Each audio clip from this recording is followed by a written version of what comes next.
like seeing a Cane of Samaria escape, but that's just me. Yeah, King of Samaria escape's always fun, and it does look like we are getting started here.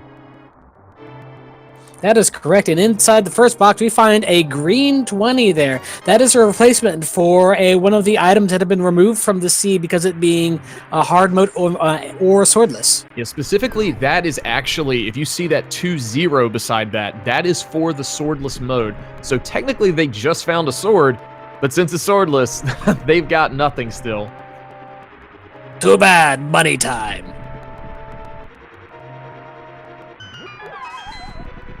All right, so we're already into the escape sequence. What is going to be the flavor of escape this time? We have got the Cane of Burna as our escape item today. Cane of Burna is kind of interesting as far as an early game play here. Usually in normal mode, it grants invincibility. That only works in a few, I guess, dungeon locations as far as the spike rooms and laser bridge. But it still does that damage for us, but it's not going to provide invincibility against these enemies, so we can't just walk straight through them. That is right. We're going to have to dance the little dance of the Burna Cane. So it will be interesting to see how each of these runners handle this.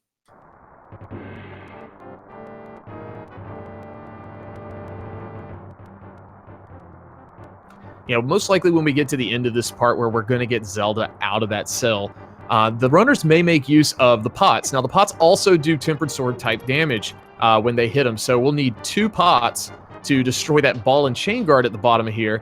Along the way, we're going to see our runners trying to utilize whatever they can to kill some enemies, not just for these keys to progress the game, but also at the same time, we need a bomb. Otherwise, we're not going to be able to get 3 items in the back of Escape. That is correct there. And we just saw that the second chest is definitely not a sword. Another green 20 there. But yeah, these, as you mentioned, these pots are going to be definitely the weapon of choice if whenever you can get your hands on them.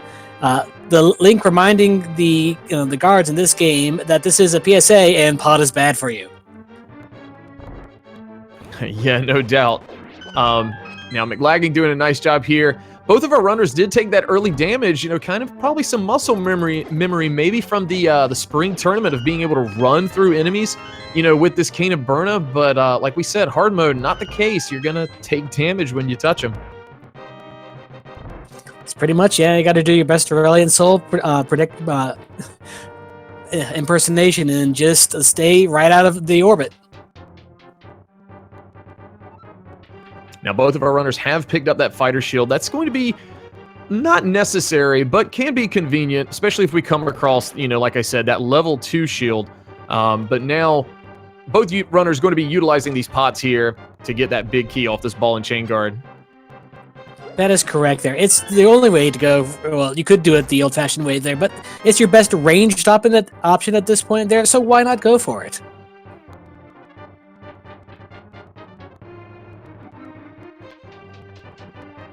All right, both of our runners pretty even so far. Also, even in the rupee count for the most part. Neither runner also has a bomb yet, so going to be interesting to see if one of them decides to, get lucky and find a bomb from one of the prize packs. One could only hope that, but Andy is almost out of magic at the moment, and hopefully we'll be able to defeat enough enemies with whatever happens to be on hand to get that bomb. Otherwise, yeah, we're going to have to be waiting on gloves to be able to get back here in the first place. Yeah, even here with standard mode, you can get back into Escape, obviously. The slower way would be coming in from the front of Hyrule Castle and working your way to the back like we're going to be doing right now. However, if we do get that glove, as Phantom Fox mentioned, we can go into that graveyard, push that gravestone aside, fall back into the back of Escape. But, as much time as that takes, you don't really want to have to do that. Yeah, that is definitely correct. And I believe you have to have Zelda in your... Or wait, no, that got changed in the randomizer, that the door remains open after the escape sequence. Yeah, it's like open mode. If you came through here in open mode, it would be opened. So now, once they've pushed it open, it's going to stay open for both runners. That is correct there. And also with standard mode, we get a free lamp just for this section here alone. Other than if we come back here later, for whatever reason, we will have to do it in the dark.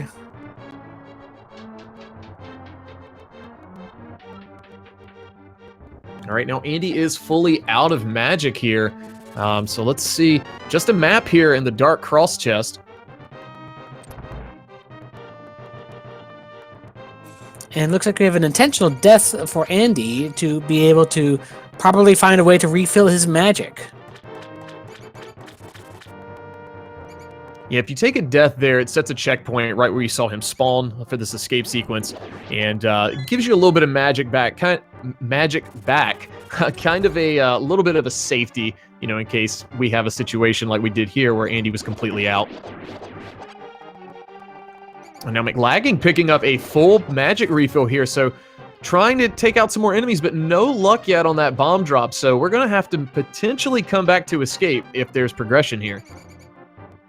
That is correct, and I believe, am I just misremembering that I think the hard mode also decreases the spawn rates of items dropped? If it does, I believe it's very slightly.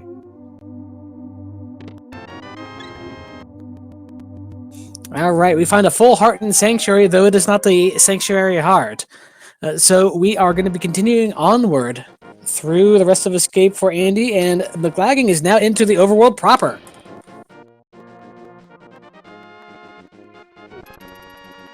So now we're going to kind of get some what we would call like normal open checks, what a lot of people are used to seeing as far as, you know, what most people play with this as far as vanilla settings, if you will, as far as a randomizer goes.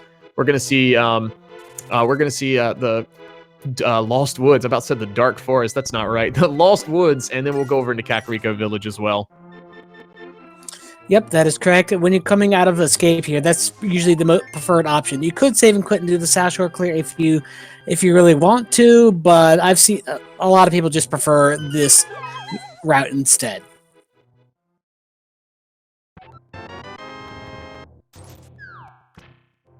All right, just 5 rupees here from the thieves' hideout there. They have not been very successful thieves, apparently. You know, the good news is both runners do have 100 rupees, so we've got the option. We could spend 50 rupees and pick up some bombs here in Kakariko, or we could use those 100 rupees to, you know, check with the bottle vendor and see what item we find today. Maybe we find some more rupees along the way, and we don't have to spend rupees just for bombs, so we'll have to wait and see what shows up in these chests.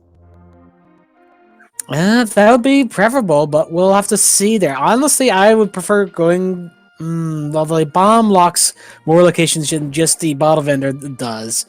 So, yeah, I think I might go for the bombs if given the choice.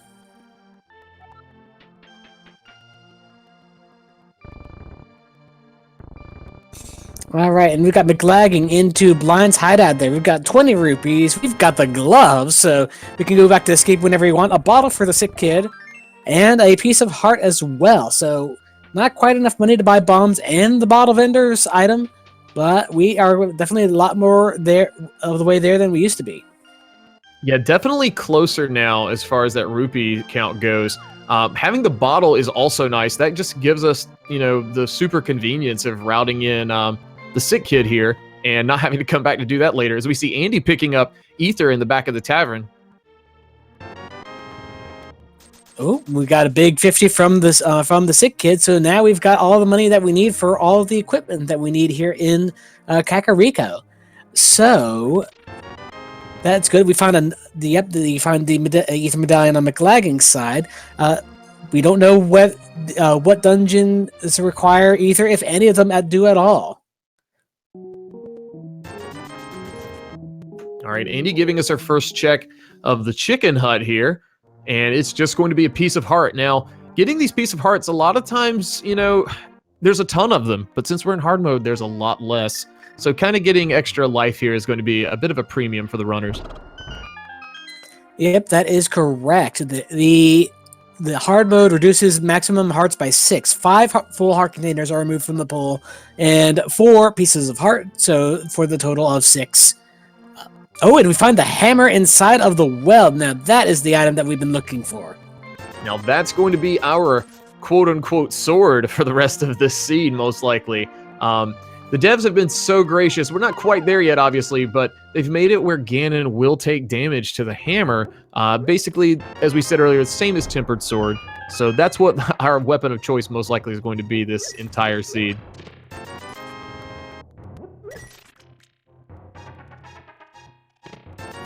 All right, so we've got the hammer, we've got the can of burn, and we've got ether. That's not really pointing us in any particular direction just yet. So hopefully we can find some more items around to give us a hint of where our next progression lies.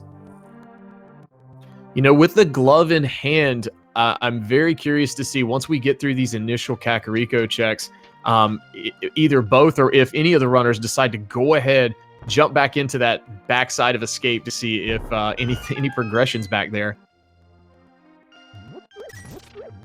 That is definitely tempting, and it is 3 chests, which is not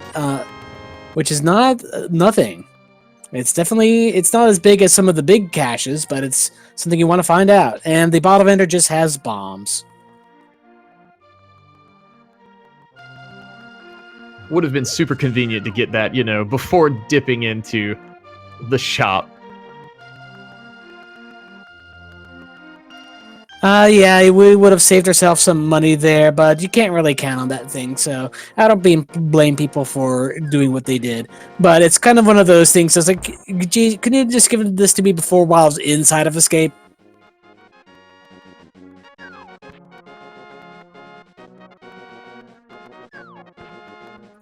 Alright, we've just got 20 rupees in the race game today. Checking out, or on the library today, the race game doesn't seem to have anything, as the HUD was covering it up a little bit. Yep, just another rupee pack. That's, let's see, if that's all of our 20 rupee packs, that would be 4 swords already. That's kind of impressive to find that so quick. Yeah, too bad this is swordless mode, otherwise we would have been geared up and ready to go. And both runners are making that play. You don't want to have to guess if there's going to be anything in the back of Escape, so it's best to just go ahead and make the dip back in here. So, and now we get a bomb drop on Mclagging's side, so it would have been nice to have that sooner for sure. And we just got rupees and more bombs. I think the seed is making fun of us. Yeah, early on this seed seems to kind of be laughing in the runners' faces just a little bit. All right, so we are going to start with our South Shore clear right now, going over to the dam, then Mini Moldorm Cave, and then Ice Rod Cave. And that will pretty much complete our first lap around Hyrule for the initial pickups of goodies. Well, we could still go over to Eastern Palace area, but if you go over to Eastern Palace, you might as well go ahead and do as much of Eastern Palace as you can. So we pick up silver arrows, a great quality of life item that we want to see because it makes things a lot easier for the Ganon fight. Although with hard mode, they only work in the Ganon fight and nowhere else. Yeah, and with this being swordless, you definitely want to find the silvers. It's very possible to hit Ganon and do the silverless strats with that hammer, but your window to do it is so small and the hammer's hitbox window is so small, you don't want to have to do that. So having those early is a good peace of mind thing, so the runners don't have to worry about that going forward. Yep, that is correct there. You don't want to have to rely on silverless hammers at all. So let's see what we have here in the Mini Moldorm Cave today.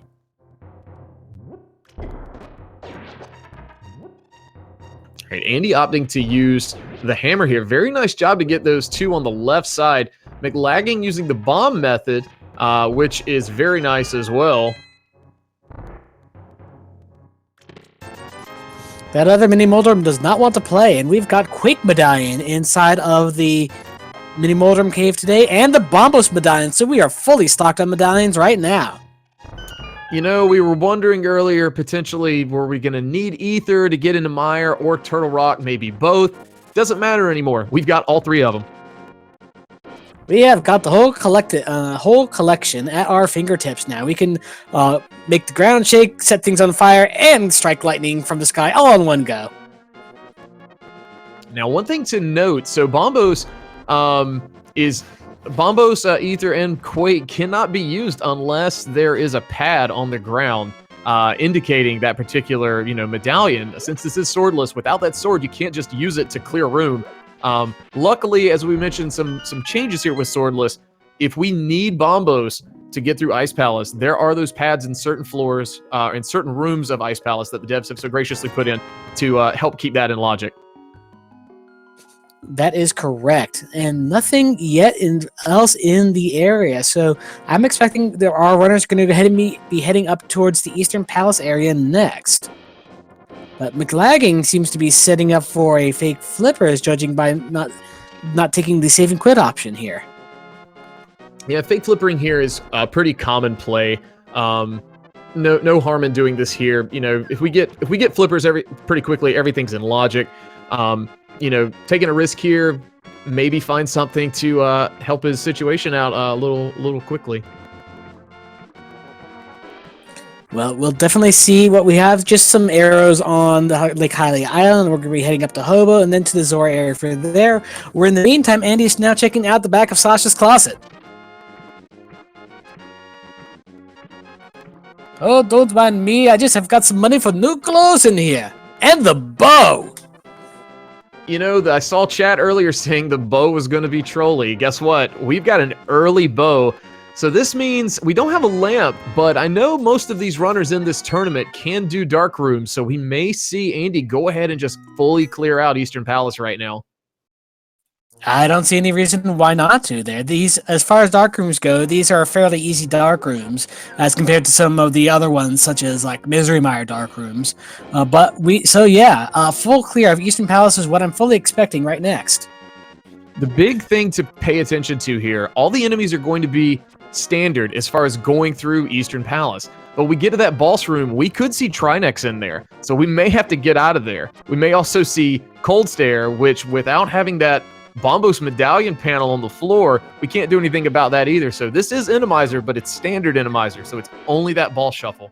And also, with it being Chaos Boss shuffled there, we can see multiple bosses that aren't normally repeated multiple times. We can have everything be Trinex, we can have everything be Argus, we can have everything be Cold Stare, if the RNG so declares.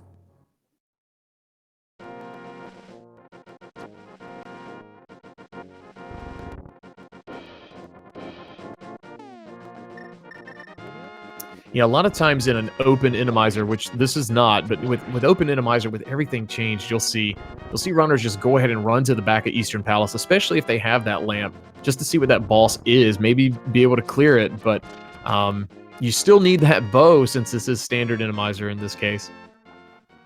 That is correct. Those Igors are still going to be Igors, so the bow is absolutely required to be able to get through this area.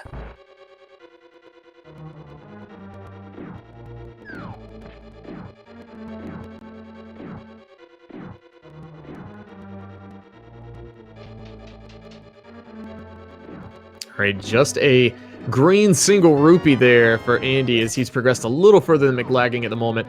And we have a joke hint tile here, so nothing except a little bit of knowledge about it's a secret to everybody. It's the secret to everybody, even us.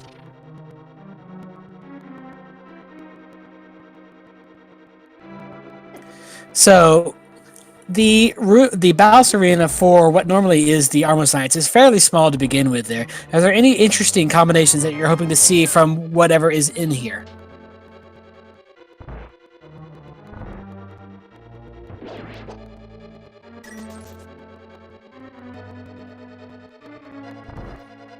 All right, and Andy going through this dark room now, picked up that key. Looks not to be having too much trouble with it. This is one of our easier dark rooms to navigate. Let's see, coming out on this bridge now, so very nicely done there.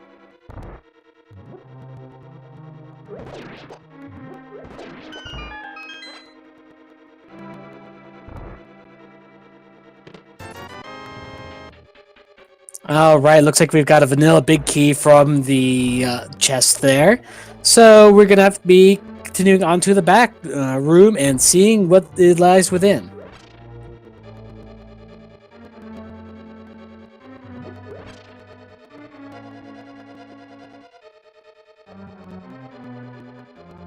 All right, the big chest, just a piece of heart today for our runners. So technically that check and whatever is on the boss here, this is out of logic technically, but we do want to go ahead and knock it out if we can while we're here. So that seems to be what both of our runners are deciding to do.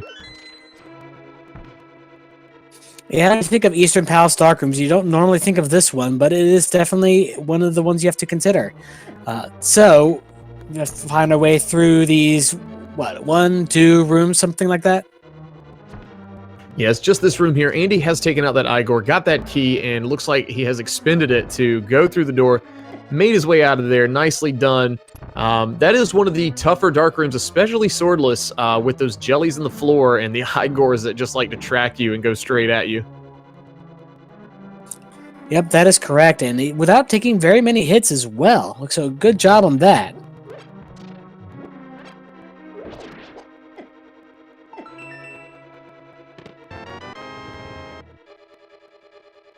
All right, and today inside of the boss room, we are, well, we're not there just yet. We still got a couple more rooms to go, but it's just here. The panel on the floor always tricks me if you don't really remember exactly the layout of this. So we've got Vanilla Armos Knights. Now there's a treat. Is this even randomized? It's Armos Knight, so this is completely vanilla, not even some sprinkles on top of it. You know, this is just a standard quick kill. Oh, and Andy picks up the flute here. So we said this earlier, that is out of sequence, but getting the flute here is going to be very nice. Mclagging looks like it's going to be very shortly behind him doing the same. Pretty much. Now that is going to be a very good piece of equipment to pick up there. It may or may not be, well, it's going to be required for Misery Mire, as this is an all dungeon seed, but more so, it opens up Death Mountain logic. Well, if we weren't secrets breaking back here in the first place, it would open up Death Mountain logically, but just the sheer travel time save that it'll create is always appreciated. Yeah, that definitely means we are going to logically find that lamp. You know, our runners may end up overlooking it. We don't know where it's at, but it's going to be in one of those locations that our runners already have access to at this point. We will not find that lamp up on Death Mountain. At this point there, that just leaves, what, Agahnim Cave to have the something in it?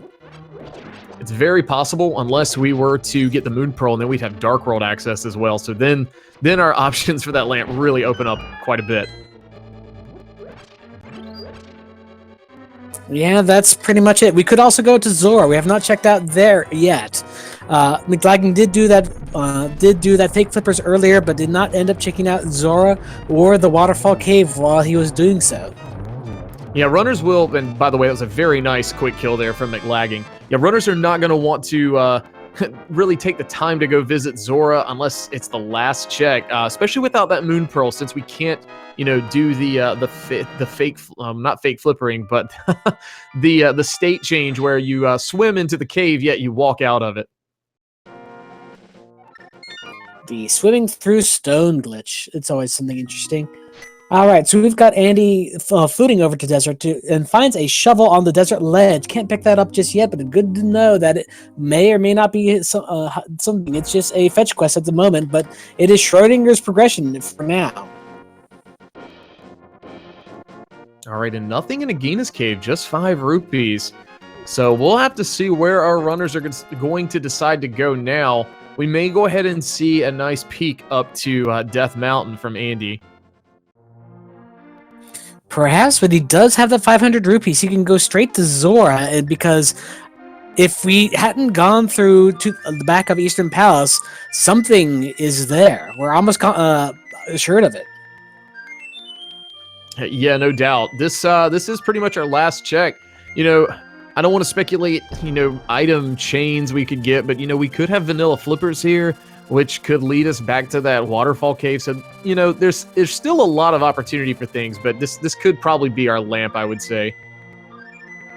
I'm going to guess lamp there to give us logical access to Death Mountain without, or, well, either through the flute or through the lamp, either way. So we've got our barrage of Zoras here. Just a piece of heart on the Zora ledge. So nothing worth coming back for unless you really need some extra health.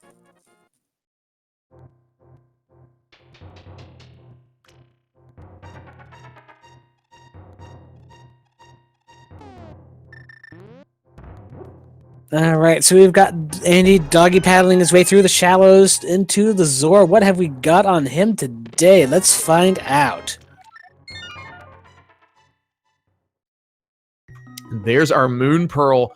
That's going to give us Dark World access, so that lamp is still yet to be found.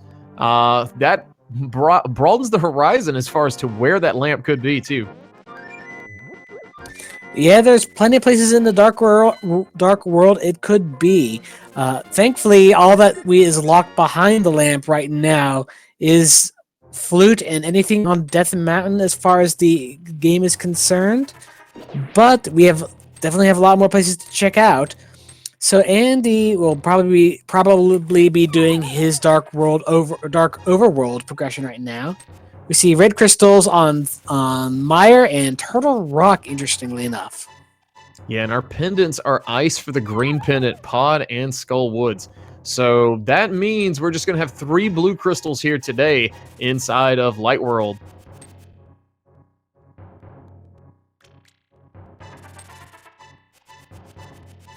All right, so what do we have inside of Hype Cave today here? We've got some $50. And inside the chest, we've got more money.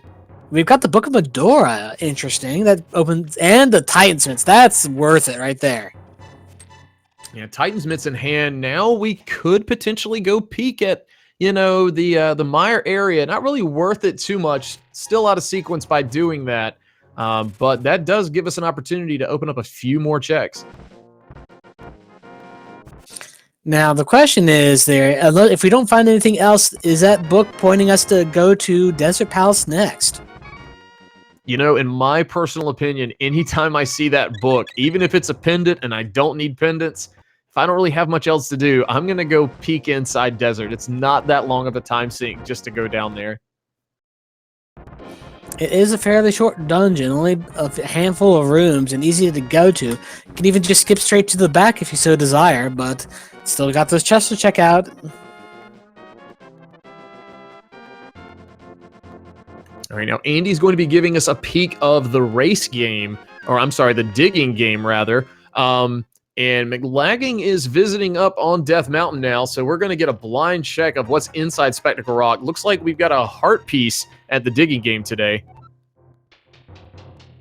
And a heart piece on Spectacle Rock, but what is this hint? Today we have our hint tile says the magic powder is in Mimic Cave. Interesting. That's quite the out-of-the-way location just to find some powder for a fetch quest. So if we get that cane early, we get that mushroom, we may see a fake powder happen, that little minor glitch, just to see, if there's any progression hiding there as well. Hints towards fetch quest items are always a little bit trolly in my opinion, because is there something important here? Is there not? We're not telling. Now, getting the Titan's Mitts is super convenient here because Andy now has access to the blacksmith area in Dark World. So we can get the hammer peg game out of the way. We do have the frog in hand, so we will be able to turn in that blacksmith. We'll have to save and quit to do it, unfortunately, without that mirror. Unless it's here. No, it's the fire rod. The fire rod's going to be super useful as well. That gives us some Skull Woods access. To comment on that, since this is swordless, Skull Woods and Agahnim 1, the curtains that you normally have to have a sword to cut down logically, those are already opened for us. So we will not need to cut those down. They're already cut down. The fire rod is also good to have because it's another main attacking item. It will use up your magic, of course, but it's ranged, it does good damage, and is useful in a lot of boss quick kills. Yeah, no doubt. And now Andy will be turning in the blacksmith as Mclagging is picking up his Moon Pearl.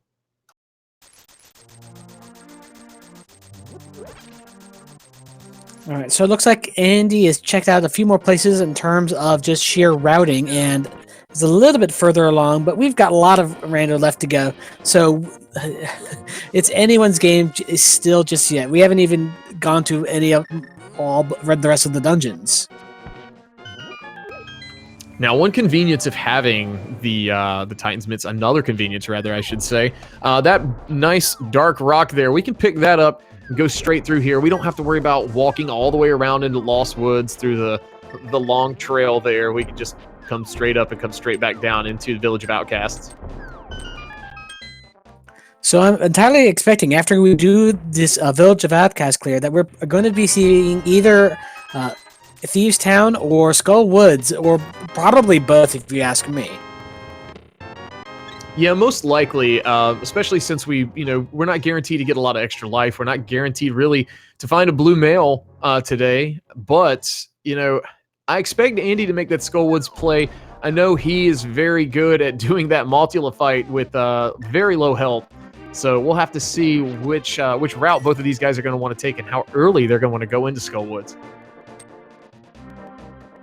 That is correct, and we are going. And even though Mothula normally is in Skull Woods, it might be something else in that tiny spike-filled room.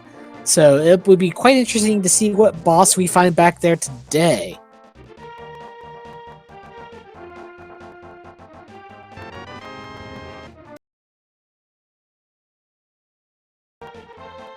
All right, and Andy finds the big key inside of Thieves Town. I'm going to be checking the rest of the chest. Nothing just yet, except for finding the mirror right there. That is definitely not nothing. Yeah, I just mentioned that a minute ago. It would have been really nice to have to, streamline that blacksmith check. But now this is going to make things a little more interesting as far as where we can go. We can get up to Death Mountain now, and we could actually clear out Tower of Hera. Not quite logically, but we could still do it. That is correct there. We still need that lamp to have access to the float by logic. And by logic, we mean what the game is expecting us to do, as it is never will require you to make your way through a dark room without a lamp.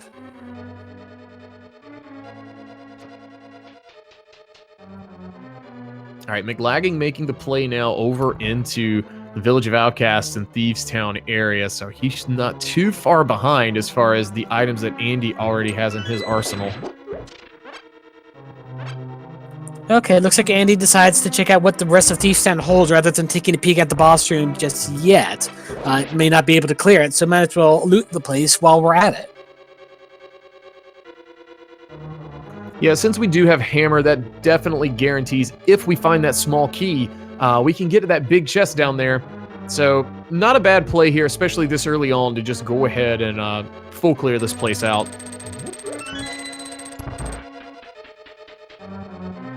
Alright, we've got another hint tile up here at the top of the floor. Unique item is held with the fishes. Now, we've already got the moon pearl from a fish, so that may be a dead hint at this point. Although something could still be with catfish. Yeah, we could have two unique items with two different fish, but, it's not one of those guaranteed things one way or another. The only thing we do know is that we did get the moon pearl from Zora.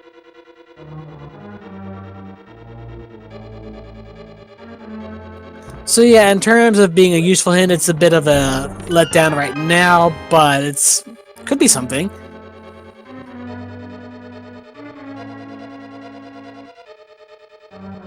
Question in chat asking about if that means if catfish is the grumpy fish. Actually, if it says grumpy fish, it's actually both of them, the way the devs have programmed it. So it's not limited to one specific fish.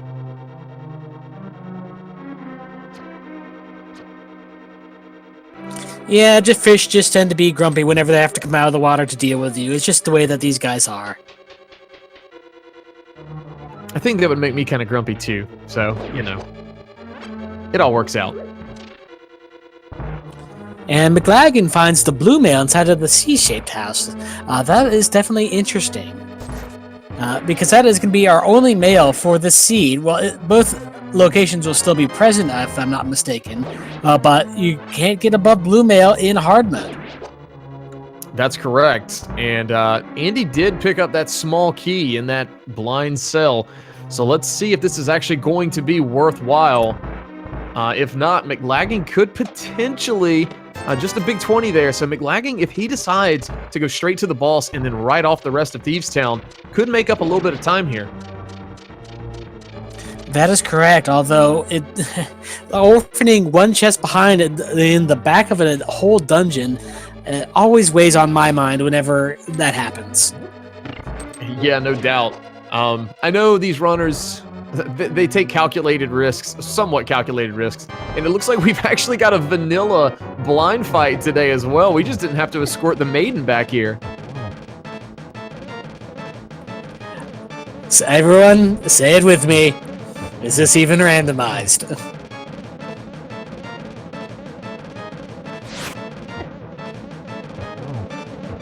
But one interesting thing is that because this could be any boss, theoretically, even though it's not, we got the flippers from Blind. Interesting. Now that opens up some items that we haven't seen yet.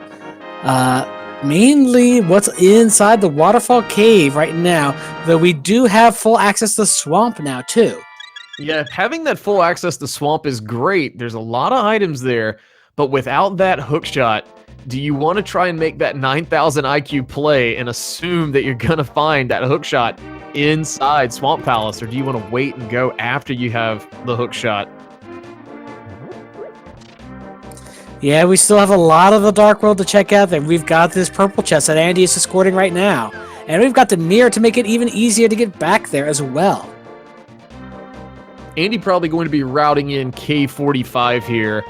Since we do have that mirror, he did not initially be able to do that check coming up the south side of Dark World into the Village of Outcasts, as we see Mclagging taking out Blind there in Thieves Town, being rewarded with his flippers as well. Very nicely done. Yep, Blind inside of Thieves Town is a little bit harder than normal there because you don't have to escort the maiden up to that patch of light. So as soon as you walk in the room, Blind starts moving, and you can't set up the sheer scripted fight like you're normally used to. Yeah, with Blind being up near the top, that also doesn't really allow the runners to even kind of sneak around, and wait out a little bit of a cycle there to get behind him, because Blind's actually higher up. So if you actually want to waste the time, you could try and let him come down to the bottom of the screen. A lot of runners don't like to do that, though, because that is quite the time sink. All right, and with that book and with that mirror, one thing that Andy's doing that I had not thought of there is that now you can backdoor or front door into Desert Palace. Yeah, that's right. We can check this mire shed. We can check Checkerboard Cave. We can pick that shovel up, as you just mentioned, and this gives us the opportunity to find out, is Desert boots locked today? For those of you not in the know, boots locked desert means that there's a torch that requires the boots that has an item on it, and with all the items shuffled around, if that is a key or a big key, then we would need the boots to be able to get at it, and thus can't complete the dungeon until you do so. All right, Andy checking Checkerboard Cave now. Just a big 20 in there, so nothing of value.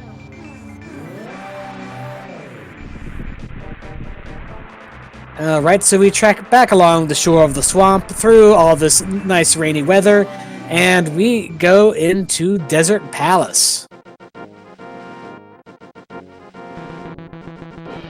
Andy giving us a little bit of mirror spam here. There's an old joke with him about that. Those mirror and book spam will speed the game up.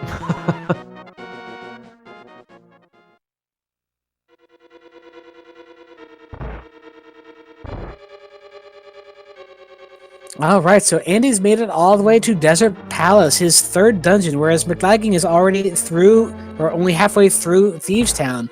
So a good just speed and progression, even though they've taken pretty much the same routes as of yet. And we've got a small key on the torch today.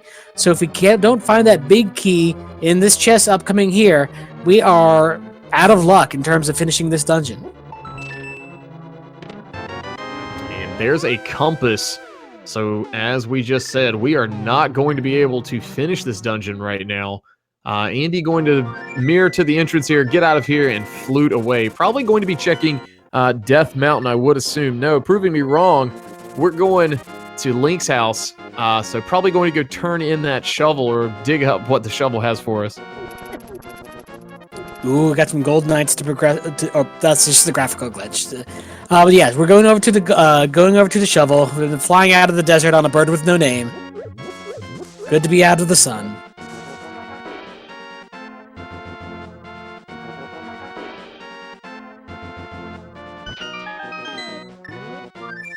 And we only find buried treasure in terms of what's in there. Just a big 20. So, yep, it's now up to the Mountain of Death and Destruction, Terror and Despair. We are in Death Mountain. Now, we did get a couple of checks up here from Mclagging, so that's kind of where the time difference you see on the screen is if you're just joining. But at this stage, Andy's going to be retracing his steps. Mclagging looks like maybe making that play into Skull Woods. That may be where our next logical progression is. It's always interesting to see some divergence there. It's a good choice. You can get a lot of stuff in Death Mountain as of right now, so we'll have to see whether or not it pays out. Although another dungeon done is another dungeon out of the way. But today the old man has for us just some bombs. And a respawn point, which is arguably just as important. Yeah, that respawn point is very important, especially with Flute in hand. Most runners will restart here in Light World, get that quick health refill from the old man in that cave, and then flute away to their next destination. Now, I will say that Mclagging is following the logic here, because technically we should not have that flute yet, and anything found here at this point in the game is out of logic. Yeah, it's kind of an interesting play by Andy. He could find, some more progression, but like you just mentioned, wouldn't be logical. Now, if we are firelocked in in Tower of Hera, then we've got the fire rod, so we can do that. But Mclagging making his way through Skull Woods now. Yeah, I'm fully expecting to be finding something here in Skull Woods, but Andy's now making his way over to the Ether Tablet. We have the hammer, we've got the book, so we will get our set of explosions. Yeah, just 3 bombs there on that tablet. Very nice to have that book, though, because we can, Andy just routed that in one fell swoop. That way we don't have to come up here multiple times to do Light World checks.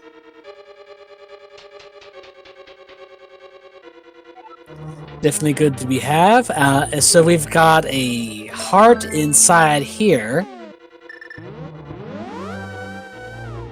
All right, that's going to be either a small key or the big key in this next chest. If it's the small key, we're doing Tile Room in the basement of Tower of Hera today. We've got the big key, so up the stairs we go.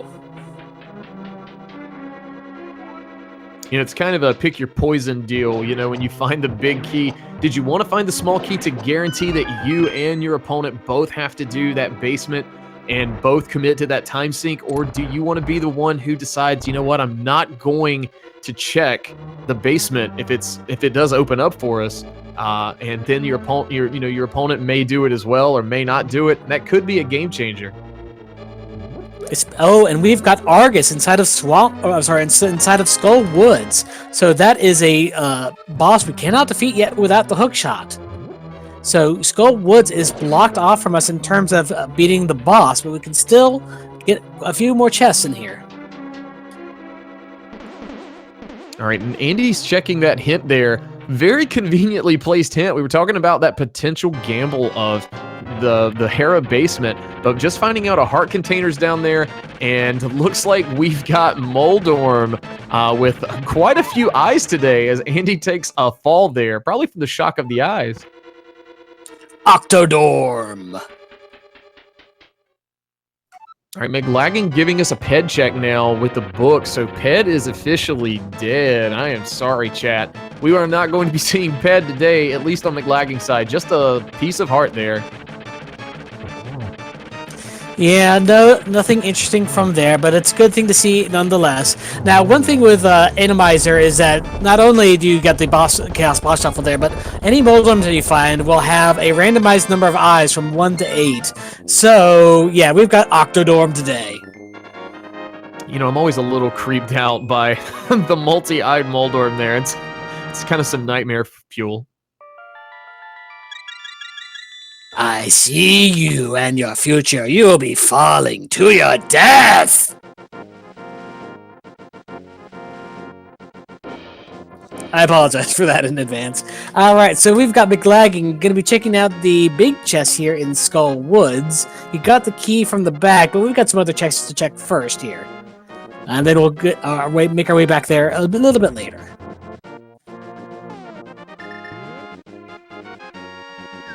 All right, Andy going to be giving us our East Death Mountain check now.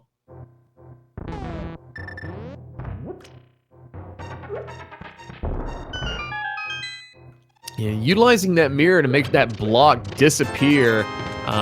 Very useful for routing this. That way you don't have to go in the top or maybe the bottom to fall up. You know, this is Paradox Cave after all. It's kind of weird, but it's a little faster to do it with a mirror that way if you have it.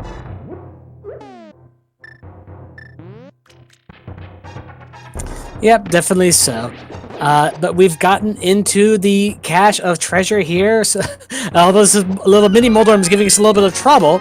But we can finally get here. Right now, we're just finding nothing terribly interesting. But in these last two chests, we've got the bug net and we've got the mushroom.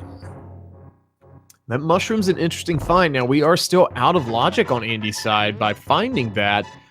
Be interesting to see if he decides to turn that in now or potentially hold on to it until we maybe find that Cane of Samaria to do the fake powder, since we know that powder is very far away in Mimic Cave. That is correct. So I'd be tempted to turn it in, but fake powder when powder's on Mimic Cave. You're right. It's a hard choice to be making right now. You know, what we may see is, Andy may turn it in, do a save and quit, go turn that in, and do what we call kind of save scumming and, doing a hard reset to keep that mushroom in his inventory. Now, Mclagging giving us a check here of the graveyard ledge. We're kind of running out of that logical progression, so we may actually find something here.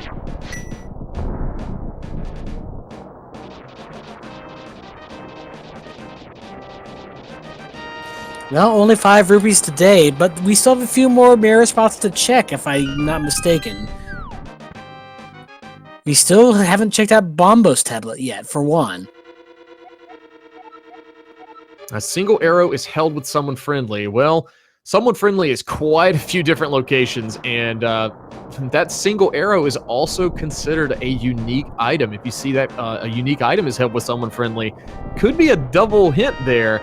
Andy going to be checking Super Bunny Cave now. One place we haven't visited that we could, since we do have that hammer, is Palace of Darkness. We can't logically full clear it, but there are quite a few item checks that we can make there, even without that lamp. That is correct, and you can even do the dark rooms if you feel like it, and just full clear the whole Palace of Darkness too.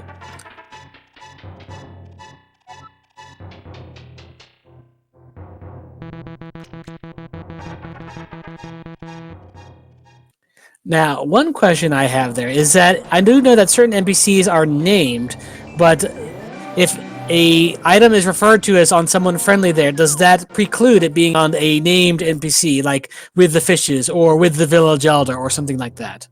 Now, I do believe the someone friendly, and there is a GitHub article with this. I don't have it pulled up in front of me at the moment, but if I do remember correctly, that does lump in the grumpy fish. Those are actually counted as someone friendly as well, as far as the item pool goes.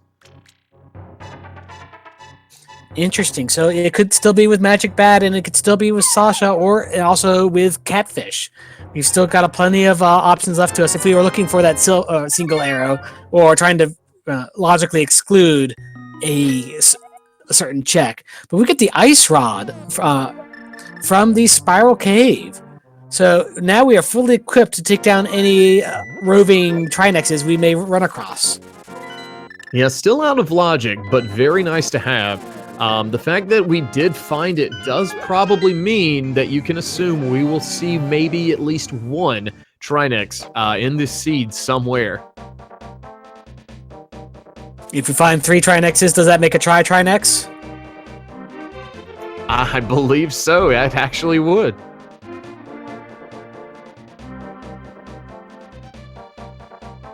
All right, so just as you were mentioning, it looks like Andy is going for the Palace of Darkness play. We have the bow and we've got the hammer, so we can make significant progress through this. And if he's feeling up to doing the Dark Maze and the turtles, then we can definitely go in and full clear it if we so desire. With Fire Rod in hand, the turtle room is definitely easier since you could potentially light those torches and see what's going on around you. Dark Maze, you don't really have that option, so the Fire Rod's of no use there, really. Considering this is standard Randomizer and the overworld and dungeon enemies, except for bosses, are the normal vanilla enemies, we may see Andy go ahead and make that play. It's a much riskier play to do it swordless in full-on Randomizer. Yeah, that is true here. And just normal Randomizer, we've got all kinds of things in these narrow, twisty corridors, and it can be just the pain in the butt with chain chomps attacking you out of the darkness or what have you, but we're not going to be running into that today. All right, Andy opting to go ahead and use that key rather than go to the bow lock side. Kind of surprising. There is a hint over there as well on that bow lock side, so picking up another small key, kind of replenishing what he already expended there. Yeah, that's correct, and we are going to be checking out the, I don't know what you call this chest that's on top of the foyer there. Oh, you mean the one he's walking up to at the moment? Exactly, yeah, that one. Yeah, that's the vanilla big key chest. So if you were playing the vanilla game, you would get the big key there. Just a small key, a key for a key, as we call it for today. And even more keys. All right, I see what Andy's doing now. He's going to probably walk over here. Yeah, go to this bow lock side. Go ahead and knock that out and get this hint check. A unique item requires a bomb. Well, that is also very vague. I did see that GitHub article as far as the hints go floating around in chat, and there's quite a few locations that do require a bomb. Definitely. So we've got Andy going through the bow lock section right now, whereas Mclagging is checking out his Smith's chain. Now, Mclagging is almost all full cleared all of Swamp, whereas Andy's checked the Death Mountain and got the good start here on Palace of Darkness, but neither of them has found the progression items that they are looking for, so can't really say which of them is making the better call at this point. Yeah, at this stage, like Mclagging is going ahead and rechecking this, the steps Andy's already made, as we see Andy picking up some bombs here. I'm going to have to go further into Palace of Darkness. But, we mentioned it a little while ago. We don't have the hookshot yet, but Swamp Palace is fully open to us, except for the backside where we definitely need that hookshot to progress. So, a few items we could check. You don't really want to have to do left side of Swamp without hook especially. It's quite the time investment. Yeah, at the very least, getting those two chests on the left requires you to go up and around twice instead of just hooking from one over to the other. And if you can't count on that hookshot being in there, it's not the most appetizing thing in the world. Yeah, that's definitely a slow walk. And Andy has found the lamp now, so that kind of puts us in an interesting situation. Everything that they've done as far as sequence breaking so far, Andy is now back in logic. So that was our progression now. So we should have that flute at this point. Yep, that is correct. We didn't find anything on top of Death Mountain, so anything found there is no longer of a concern, but we didn't find anything there in the first place, so whatever. Yeah, we were speculating dark rooms earlier, and now we're going to be able to do those as we just saw Andy doing that basement. We're going to be able to do those no problem now, being able to see where we're walking. And just in time here, because we've got that pesky dark maze to deal with. Yeah, no doubt. Now, Mclagging is dipping into Tower of Hera. Andy has already made that play, so we already know there's a piece of heart and a heart container in that basement via the hint. Hopefully, Mclagging will check that hint, save himself a little bit of time, and not have to worry about checking the big chest or going into that basement. I can't see why he wouldn't check it, but you never know. Yeah, at this point, I'd say it's kind of ingrained in the runners' minds, and nothing really seems to be of value there in Dark Maze for Andy. But back to my original thought, it seems it's kind of ingrained in the runners' minds now to go ahead and check those hints, routing them in. Initially, it was something that you kind of had to break your muscle memory to get them routed in sometimes. You have that mindset of, all right, I'm going to check this, I'm going to check this, that thing's useless, but oh wait, now it actually is useful. Thankfully, the hint system is powerful enough in that you can now just get so much information that Well, you have to, yes, override your muscle memory. It's something that is powerful enough that you'll actually want to go and check it. So that's helped a lot of people keep it in the front of their minds. And Mclagging did check that hint there, foregoing the big chest, bouncing off that bumper there, trying to do the little trick where you walk past it on that top side, not able to pull that off, but still not falling down, so not a huge time loss there. And now Mclagging is here with our Nightmare Fuel again. We've got the 8-eyed Moldorm, sort of vanilla, I guess you could say, as far as that boss goes. You know that we've seen so many vanilla bosses in their arenas at this point there, it didn't even start to occur to me like, hey, that's a third vanilla boss. What on earth is going on here? I think we could probably call that one a French vanilla boss, if you know what I mean. Sounds like a plan to me. Alright, and Andy is making turtle soup out of all those dark turtles, so we are now heading up the last few passages to whatever is lying within Helmasaur King's room. All right, and just for a few moments here, Mclagging finishing off Moldorm, very nicely done. We are even on the crystal counts, 3-3, but now we've got land molas here inside of normally King Helmasaur's room. So luckily we do have the equipment to go ahead and take these out. Now, we do have to be careful of those spikes there. They will do a full heart of damage no matter what kind of mail that you have, even though we are currently just sitting on green mail for Andy and blue mail for Mclagging. But Andy takes them out, hammers them back into the ground. We got ourselves a map and a pendant. And that's our first of the 3 pendants today. Now, we do know, if you're just joining us, Ped is unfortunately dead. I know, chat, I'm very sorry. And Mclagging picking up that ice rod now, back on even ground. So, Mclagging really needs to get over to Palace of Darkness next. Once he makes these East Death Mountain checks, really hope for Mclagging's sake that he does get over to Palace of Darkness. Well, all that we found in there so far is just the lamp, which is, for runners of this caliber, more convenient than anything else. But from here, where else can we go? We can go into Swamp Palace. Andy can go into Skull Woods, but he can't complete it yet because we do not have the hookshot yet to defeat the Argus within. We could go to Ice Palace if we so desire. Yeah, Ice Palace is kind of a tempting play. It's not as tempting if you don't have that hookshot. Or the Cane of Samaria. Now, bomb jumping is a thing that they'll do in Ice Palace occasionally, and they can get directly to Cold Stare with it, since we do have Hammer and we have Fire Rod. But, you know, it's not as easy to full clear. It's doable, but, you know, it's not technically in logic. That's right. If there is a key on whatever is in Cold Stare's room, it could technically require the Cane of Samaria to progress through.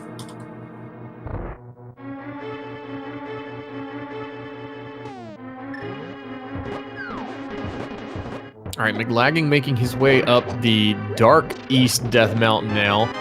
Andy in Skullwoods now. Mclagging has already checked Skullwoods, so this is kind of going to, you know, bring them back to what I guess we could call it even footing, if you will, as far as what items have been checked. We do know that there is nothing of progression here in Skull Woods, unfortunately, and we have an Argus in the back, so I think the play is going to be, after Andy checks this, I think the smart play would be going to Swamp Palace. I would have to agree with you there, although I will mention that I don't think either runner has checked out what's in the Waterfall Cave just yet. Oh, you're absolutely right. Yeah, that has not been checked. It's very far out of the way, so I can understand why they may not want to do that. You know, they could route in the Catfish and Mirror, since we do have that to check the Waterfall Cave. But, you know, 3 item checks versus, you know, that are in the Overworld versus dungeon clears potentially.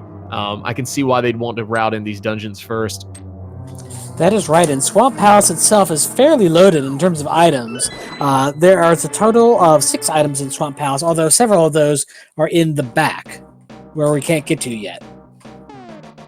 Yeah, unless we are blessed with a hook shot inside a swamp, if you do make that play, then, you know, you're not going to be able to go to the back. You're not going to be able to see what that boss is either, as we see Mclagging actually making the play here into Spike Cave. So this is one of those rooms that the King of Burna actually does grant invincibility even in hard mode.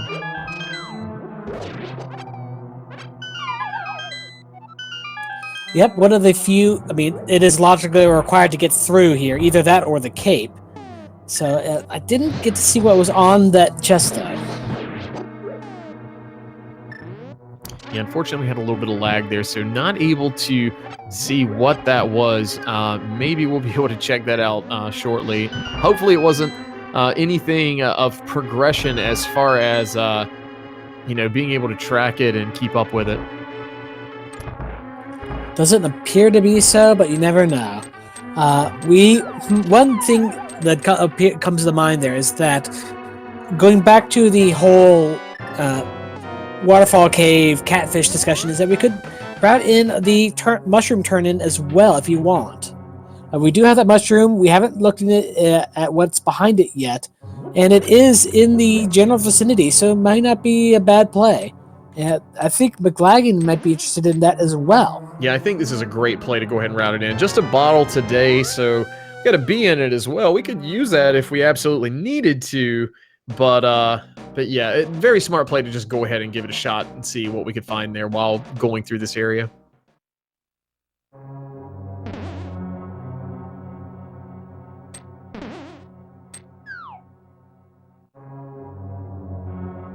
Oh, it looks like Mclagging is heading back over towards the Ice Palace area. We may get that early Ice Palace. Well, I guess we're more in mid-game than anything else, but yep, Ice Palace it is for Mclagging. Yeah, this is a smart play. You know, either this or Swamp. I like this a little better than Swamp. If we've got enough magic, I think, to go ahead and full clear this. Plus, the appeal of Ice Palace has grown here with V30 and that hint system. There are 3 of those telepathic tiles in here. So there are 3 potential hints. That first one only being a joke for us, though. So kind of a bummer there. Yeah, that is correct. But, yeah, we haven't really gotten any good hints aside from that one telling us that the tile room in Hera was garbage. But that's about it so far. Yeah, I believe we had another one, but, you know, it was one of those, here's some information we already knew, so nothing great as far as the hint system goes today. Unfortunately so, and Andy is going to be heading over to Ice Palace as well. So we're going to have a little bit of sync here, although, oh, no, Andy's going to be going up and checking out the hobo first, and checking out the Lake Hylia island here, and now we're going into Ice Palace.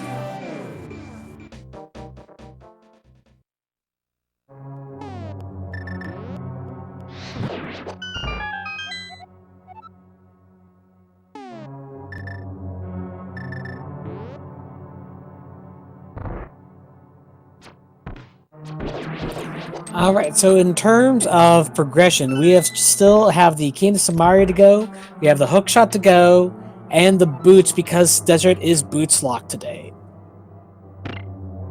Yeah, we're gonna have to find those pesky boots. A lot of places those things could be, especially at this point. Looks like that second hint tile here in Ice Palace, no value whatsoever there. Man, the hints are being super stingy today.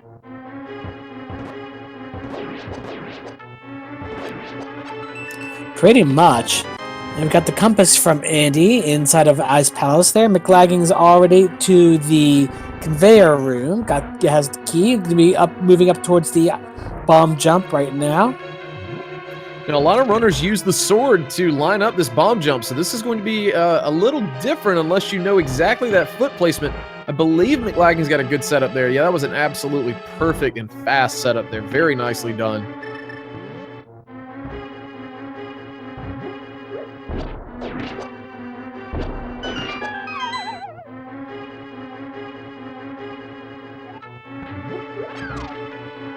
All right, and Andy is.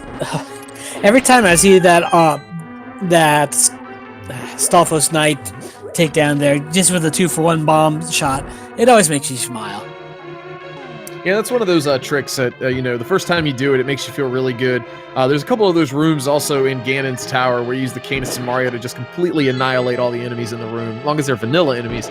And it's another one of those like feels good moments, especially the first time you pull it off. And all 3 hint tiles today completely useless here in Ice Palace. Maybe Ice Palace will be a little more rewarding as far as the progression goes. We'll have to see if we find anything going deeper inside of here.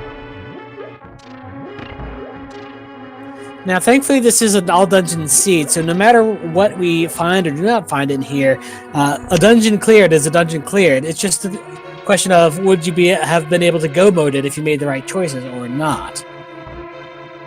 That's right, and Mclagging here setting up one of the lesser seen bomb jumps here. This one's a little tough to pull off. It's not practiced as much. Gets it on the second try, though. Very nicely done. This is going to give him access over to the eastern part here of Ice Palace. That is correct. They're going to be checking out this U-shaped room and as well some others along the way. Mclagging going to have to be a little careful. Down to a heart and a half. I don't think we've picked up any potions either at this point, have we? He did make a pit stop to buy a red potion, so he does have that in his arsenal. I seem to recall a blue potion being found randomly somewhere, but I could be wrong. I haven't checked that inventory in a while.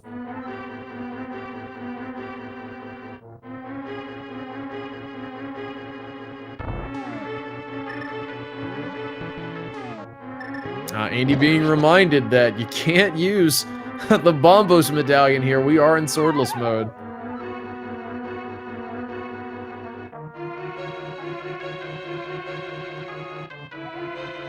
Yep, no bombos, but we can find some bombs. Now it looks like Andy's setting up that second bomb jump there. Gets across. Good job. Yeah, very nicely done there with the save and quit menu buffering to get those those small, minute movements around there.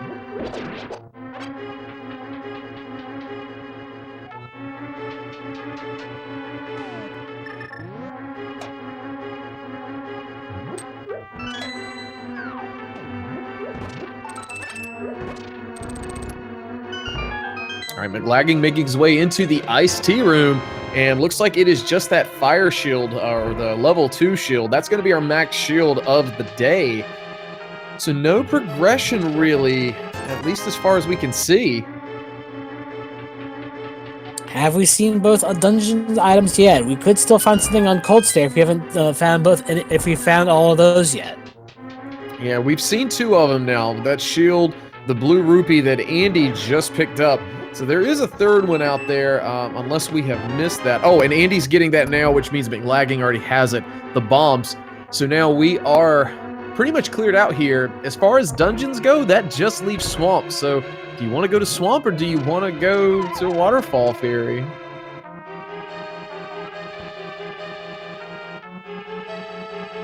Do you want to go to Swamp Palace? Do you want to get yourself wet? I messed up the rhythm there. Yeah, most runners never really want to go to Swamp Palace, and I can understand why. You know, it's not a play that you really want to make, especially without that hook shot. So we may see Andy, you know, he didn't take that whirlpool to go up back to the Zora area where that Waterfall Fairy is. We may see him take a mirror. We may see Mclagging do the exact same thing once we figure out if we can clear this boss. Mclagging dropping into that boss room right now, and it looks like we have Vitreous hanging out here in Ice Palace, so this is going to be pretty fun in swordless mode. Now, we do have that Bombos medallion on the floor there. Does that work in a Vitreous fight, though? Well, the Bombos would work, but I don't think it would do anything. Now, we don't have to worry about taking damage from any goo on the floor, which is a nice thing. In the Misery Mire area, no matter what boss we find there, that goo on the floor in the back, where Vanilla Vitreous is, will do damage. This is a nice setup here by Mclagging to be able to just kind of fire across and just obliterate these small eyes with the the bow, although I'm pretty sure he's going to want to save at least 8 arrows to just go ahead and take out the final form of Vitreous, as Andy is now joining him in that fight.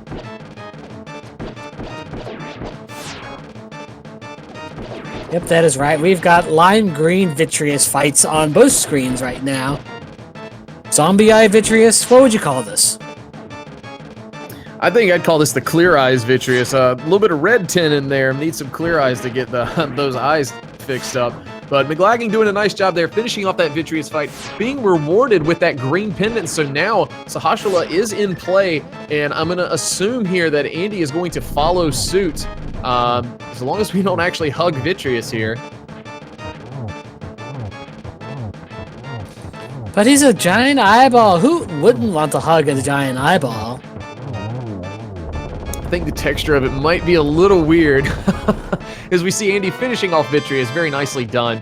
Being rewarded with a map, which is pretty much useless at this stage, and the green pendant. Mclagging making his way up to the Waterfall Ferry, but just 10 arrows in each chest. So 20 arrows, nice replenishment there, but other than that, no progression there. Yeah, no progression here. We have only thing here left to check is Catfish, because we already know that the mushroom is a bust.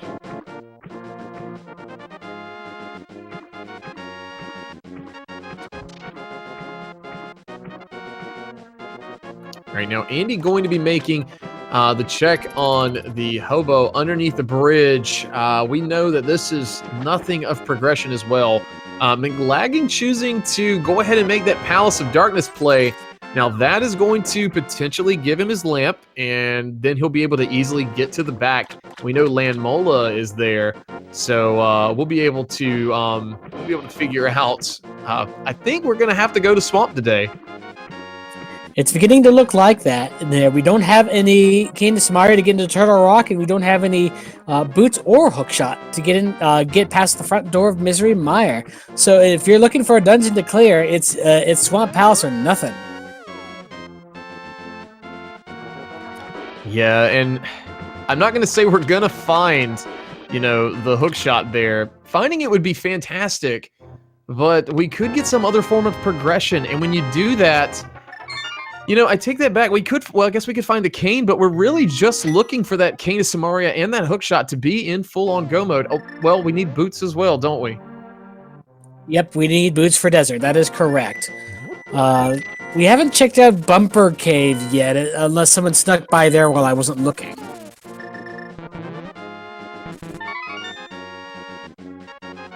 Now, I don't believe Bumper Cave actually has anything for us today. I believe we got a slight check of that. Maybe not, though.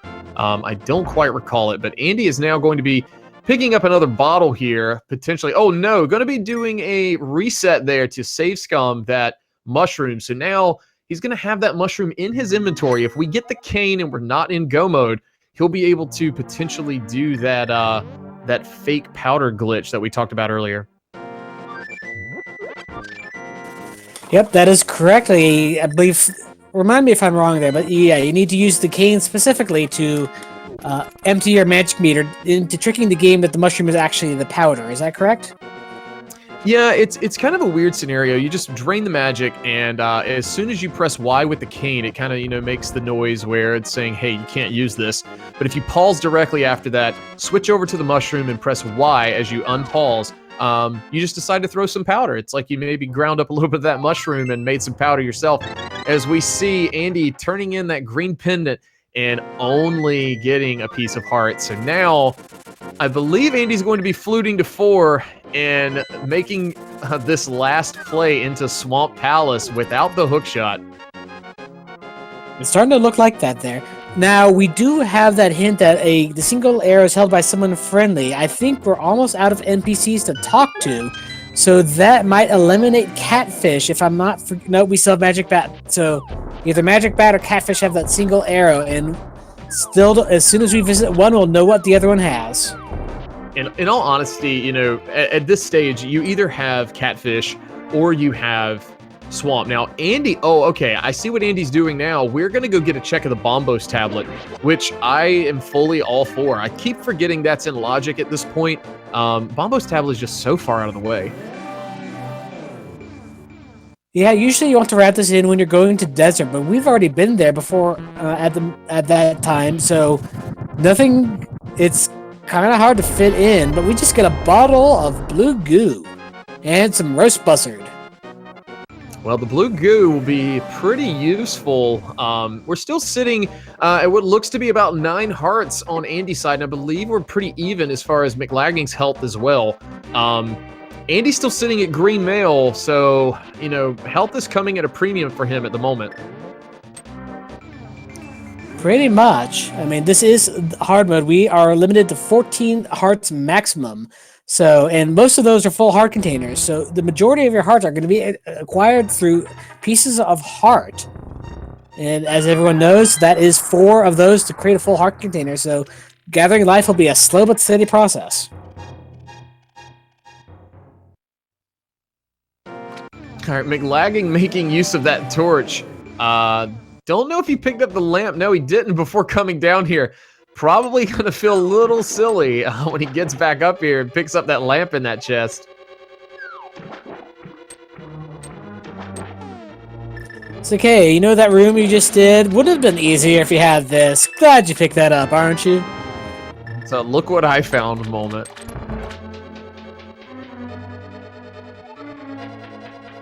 All right, this is kind of what I've been waiting for. I wanted one of the runners to come to Swamp Palace without that hookshot to see what we find. There's our boots, so now we can get into desert and get that small key. And with the fire rod and the lamp, we can clear all of Desert Palace as well. As long as whatever boss that's in there decides to behave. Absolutely.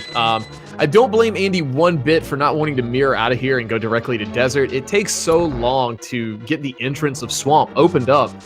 You've already done it once. You may as well just kind of go run through here, especially with boots in hand now.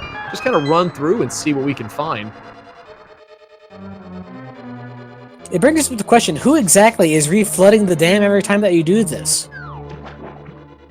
I think the Hyrule overlords just kind of, you know, get everything back. Who, in all honesty, you know, those pots reset when you walk from one room to the other. So whoever the caretakers are, they do a very nice job.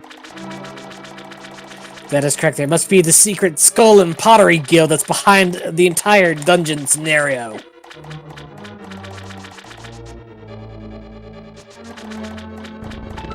All right, just some bombs there in that chest for Andy. So the boots were some progression, but nothing anything as far as progression goes in that south room. Yeah, but now we're gonna have to do a hookshot left side swamp. Nothing you really want to do because now you've got to make that lap up to that upper floor twice now. Yeah, it's always a slow and painful process, but I mean, I guess if you have to do it, if you've got the boots, it's a little bit of a consolation, I think. Yeah, but we got some nice waterproof boots that we can slog around through here in.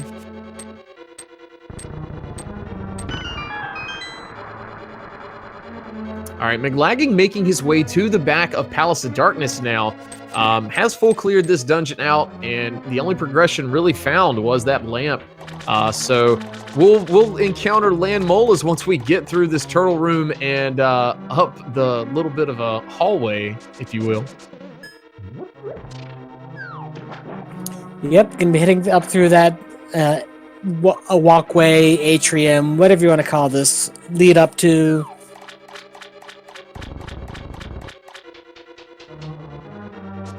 All right, Mclagging going to be making use of the fire rod here for land molas. Just 2 shots required on each of them when you fire it. Basically, fire rod does gold sword damage to them. Yeah, they take extra damage from that, and you can get some good shots off on that, and pretty much one-shot them, almost. Looks like we're going to have to take care of one last one, but Hera takes 1 shot. And very nicely done there by Mclagging to get those taken care of. Oh, Andy down to 2 hearts now. Luckily getting away and missing that fireball by falling into that hole. One thing about version 1.0 Link to the Past, even in Randomizer, if you are falling down a hole and an enemy hits you, you're still going to take damage, and that's not good. But no progression there. It looks like we're going to be probably making a trip back over to Desert Palace. Yep, the breadcrumbs are in a pretty nice line today, so Desert Palace it is. And then from there, we have to find something that will give us progression to either Misery Mire or Turtle Rock. For that, I'm expecting Cane of Samaria. We can get into Misery Mire now with the boots too. And there's our hook shot, ladies and gentlemen. We've got that in the King's Tomb. He's got our progression to be able to progress to that backside of the swamp and lots of other places as well. I was hoping for Mclagging's sake that he was going to go to Swamp Palace when he flew or started at Link's house and took that portal. Doesn't look to be the case, unfortunately, so we know that the progression is not there. Don't know if we've actually gotten a pyramid check yet, so this may be new information coming from Mclagging. I believe you are right. We have not seen what's up here. But we can't route. Unfortunately, we can't route this in with a pyramid fairy check because I believe that's two of the dungeons we have not even set foot in just yet. All right, looks to be just some arrows there on the pyramid ledge, so nothing of value still, and it kind of just, it's, I'm hoping for Mclagging's sake to try and, I guess, recoup some of this time loss that he can get to Swamp Palace sooner than later, but I think he's going to be going to Catfish right now. It could be worth his time. He hasn't checked out the Waterfall Cave just yet, or has he? I think he actually has, right after Ice Palace.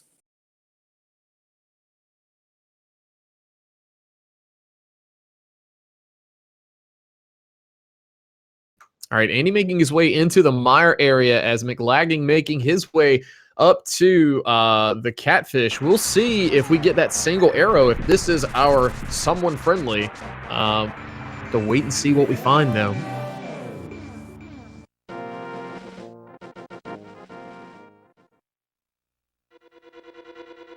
All right, the Catfish just has the Cane of Samaria. That's huge. That is absolutely huge. Now, this that would be the go mode. So we're in no mode at this point. We know where everything is. It's just a matter of when our runners are going to converge and override each other's steps, basically, to find what we need. So we've got Andy with the boots, being able to clear out Desert Palace and just a general movement speed buff all around. But Mclagging has that Cane of Samaria that unlocks all of Misery Mire and all of Turtle Rock. Although Mclagging has not found that hookshot inside of King's Tomb just yet, so he's got two more checks to find before he is in go mode himself. Whereas Andy just needs to check out that one grumpy fish, and he'll have what he needs.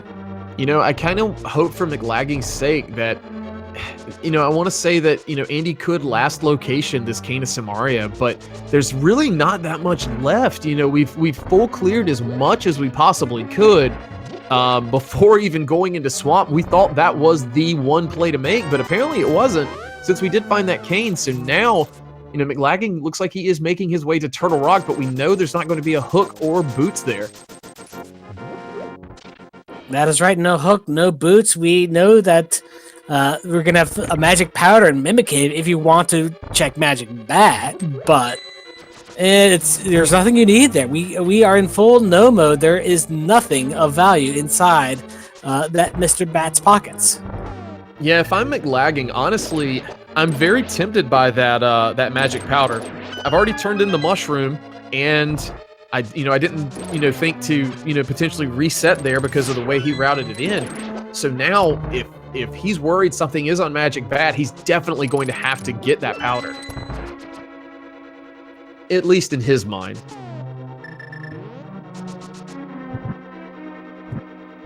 Andy making his way now back to the Desert Palace Boss Arena. So we're going to see what boss is waiting in here for us today. Yep, we're almost there, and we've got Armor's Knights inside of Desert Palace. A little bit more of a cramped arena, but nothing to break a sweat over. Andy setting up this quick kill yet again. Very nicely done, super quick, and just 10 arrows for his troubles. Here, good kill on those Armor's Knights. Have a refill.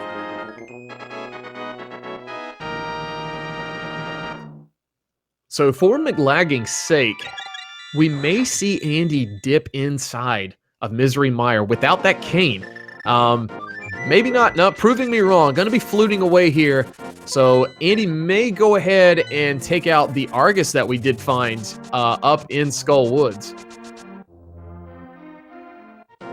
Yeah, we can go straight back to there, and just a quick jaunt through the rooms of Skull Woods. Don't have to compare anything as all, because we've already looted the place. So yeah, get it taken care of sooner rather than later, because this doesn't really route into anything else as neatly as, say, routing into Turtle Rock into Ganon's Tower or some such.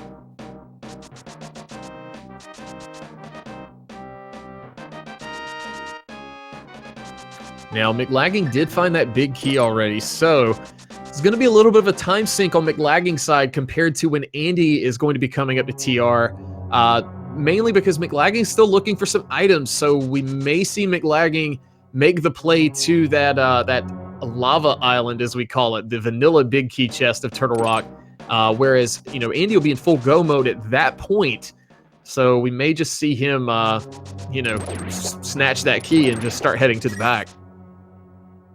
I could see a world where Andy tries to decide if that Cane of Samaria is in. Nope, never mind. I'm crazy. You would need the Cane of Samaria to get into Turtle Rock in the first place. Yeah, if we were playing inverted mode, we could definitely make a play to Laser Bridge since we had the mirror, but this is standard mode, so we are just doing that whole vanilla thing. We even had the the vanilla escape. So if you're just joining us, quick recap, we are playing Randomizer, but it is standard mode, so we've got vanilla enemies everywhere else. Andy dropping into this boss room, you're going to see a randomized boss. We've had a couple of vanilla randomized bosses, but this is definitely out of place, I'd say. Yeah, definitely. Thankfully, the spikes don't really come into play. We have some conveyors to deal with, but those are just a minor nuisance at worst. Now, we are going to have to do the menu simulator version of this fight because we have no sword to effectively deal with these puffs. But it's slow and steady, but it wins this fight against Argus. Yeah, no doubt. And to be honest, this fight's annoying, even in the vanilla room in Swordless, just because of how much pausing you have to do. But you add in these spikes, you add in this conveyor belt, and it just absolutely can be infuriating, especially if Argus doesn't give you good position. Yeah, thankfully you don't have to dodge the spikes flying around every left, right, and center. But that's a small comfort when you have to just deal with this nuisance that is Argus in Swordless. I will say I do love this version of Argus here. The nice blue-ish, violet-ish tint that he has. I think it's an upgrade compared to the stock, vanilla red-orange. That is true, and one thing interesting is that all of the dungeons share have different palette sprites for each dungeon, and the bosses are based on that because the SNES cannot display all of its colors all at the same time. So you have to have a sprite or a color sheet and work off of that. So that's why all the bosses look a little bit different depending on where you're finding them. It's kind of like if you were just adjusting the lighting for the dungeon. Yeah, no doubt. Now, we did see Mclagging drop into Mimic Cave. We do know that Magic Bat doesn't have anything of value, but I kind of was assuming that was going to be weighing heavily on his mind. Andy giving us a blind ped pull here. He did not check it earlier. Gonna be disappointed with what he finds. Just a piece of heart. But I know the ped hype was real there for a moment. Yeah, unfortunately, Mclagging spoiled that fuss for us already there. But nice of Andy to give us a blind bed pool just for the fun of it.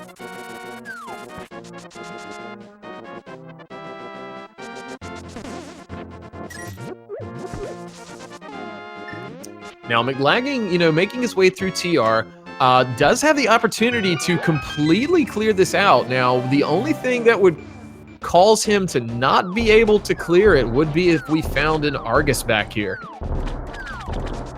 It's entirely possible. We had that one seed where Argus invaded the entire seed. Well, not the entire seed, but over half of the bosses, it felt like. Before we found the hookshot even.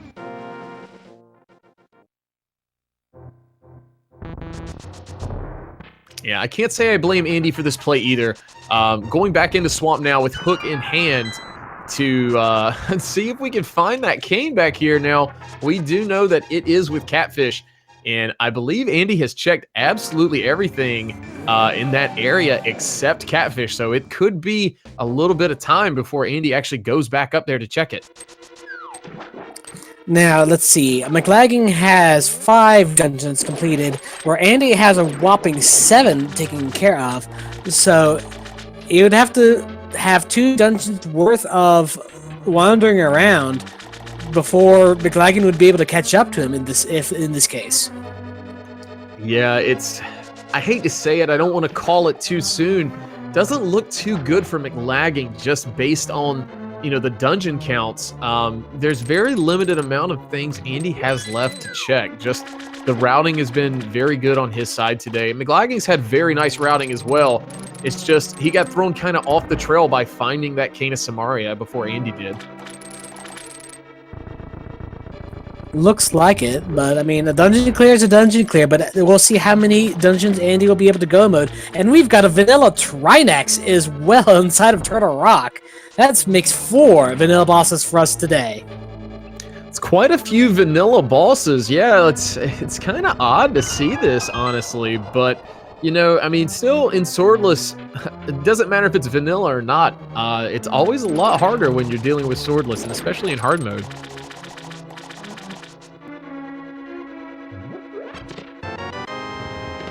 Now, correct me if I'm wrong there, but I seem to remember something about the ice head on Trinex having its ice spray disabled because it's pretty much hard-coded to just this room, I think?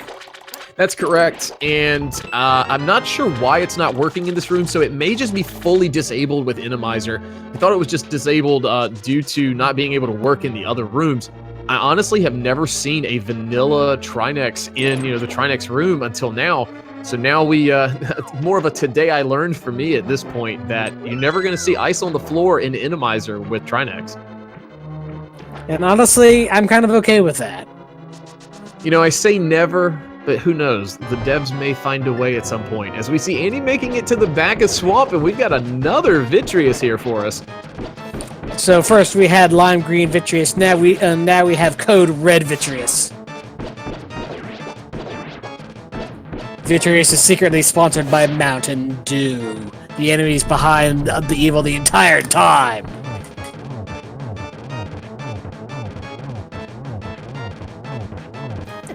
On the other hand, we had an eyeball monster in here originally, so now we just have a different kind of eyeball monster. Yeah, your eyeball monster has evolved into Vitreous, and Andy doing a very nice job there with the hammer and arrows to take him out.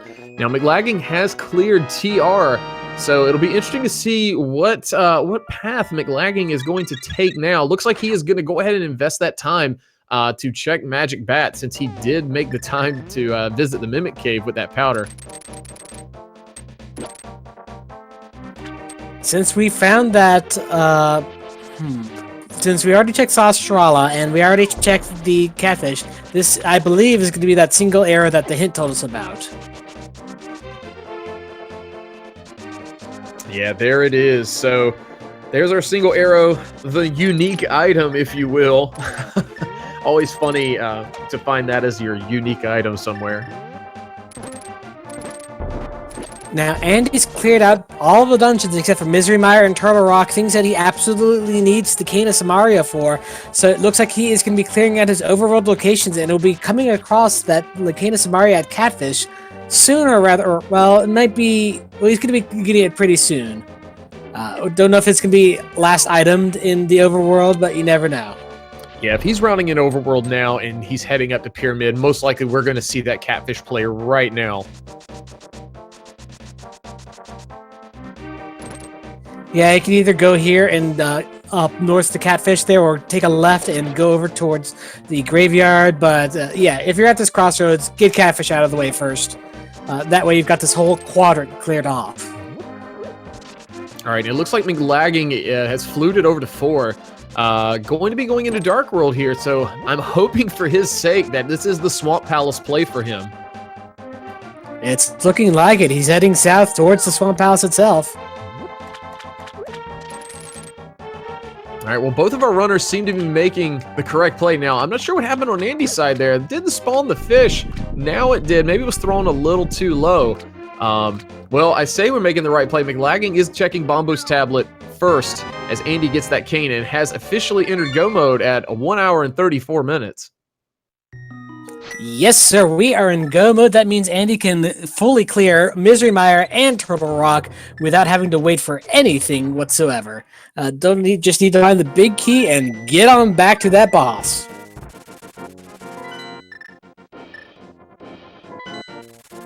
Yeah, with all 3 pendant dungeons done already, so we're going to see Mire, and then, you know, it just kind of depends on where that key is there. We know the big key is very early in TR, so TR could be quite a bit faster for Andy, unfortunately for Mclagging.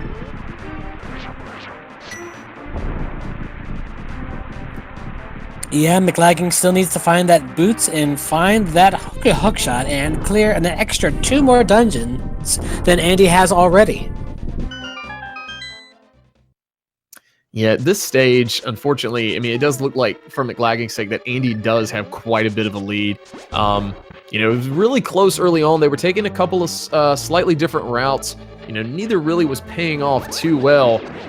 But I think that route of going to Swamp versus Catfish actually, you know, it looked like it may have been a little slower, but not so much. Andy, you know, eventually had to do Catfish one way or another and is now in go mode. Pretty much. I mean, I'm not sure exactly what contributed the most towards the lead that Andy has. I mean, there were some good routing choices nonetheless there, but I think there's a little bit of good execution in it as well. No doubt. You know, being in top 96, all of these runners here, I mean, I just have to say, for all their sakes, you know, it's fantastic execution. Now, Andy trying to show us a bit of a hover there on that bridge. I know chat loves watching him do these hovers. Making it halfway this time. Is he going to get all the way there? Yes, he does. So we're just going to head straight on to the back since we got that big key in the first chest. We've got our Godmire and we've got our Flying Pug.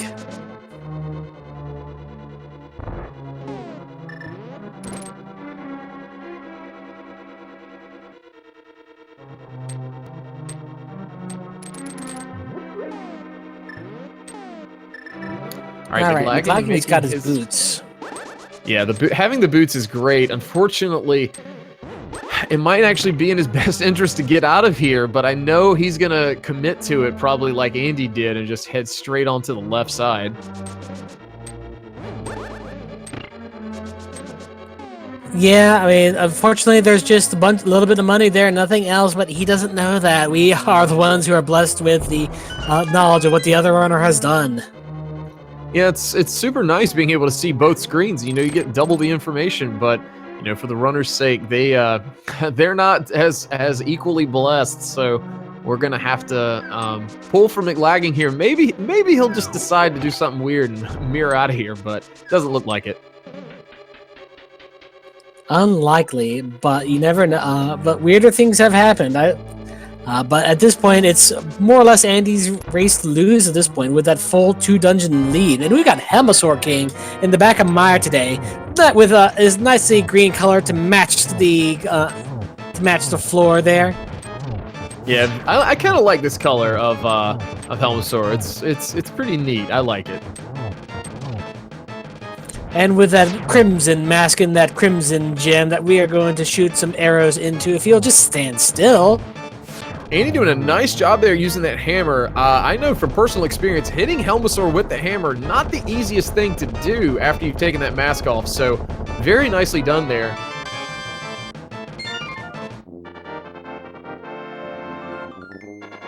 All right, so we have just Turtle Rock left to do. Then it's on to Ganon's Tower and then Aga 1. And then we can go to the big pig himself.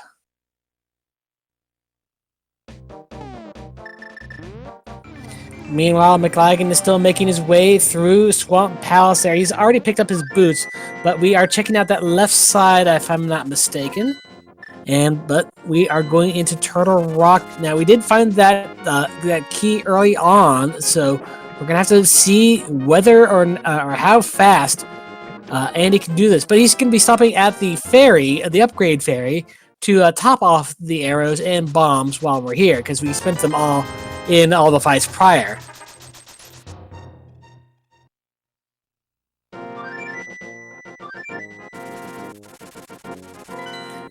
A nice thing is that since the item upgrades got removed from being in random chests, now they're at the pyramid fair, or not the pyramid ferry, at that ferry that we saw just there. But they also give you a full refill in addition to the capacity upgrade.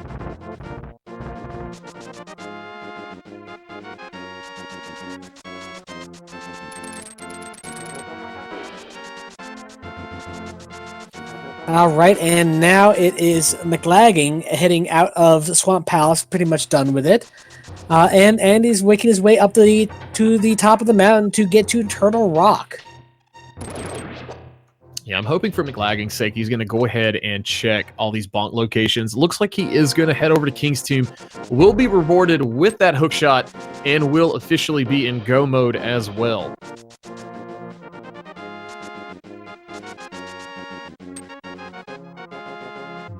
Yep, look, he has the hook shot. He has his Cane of Samaria.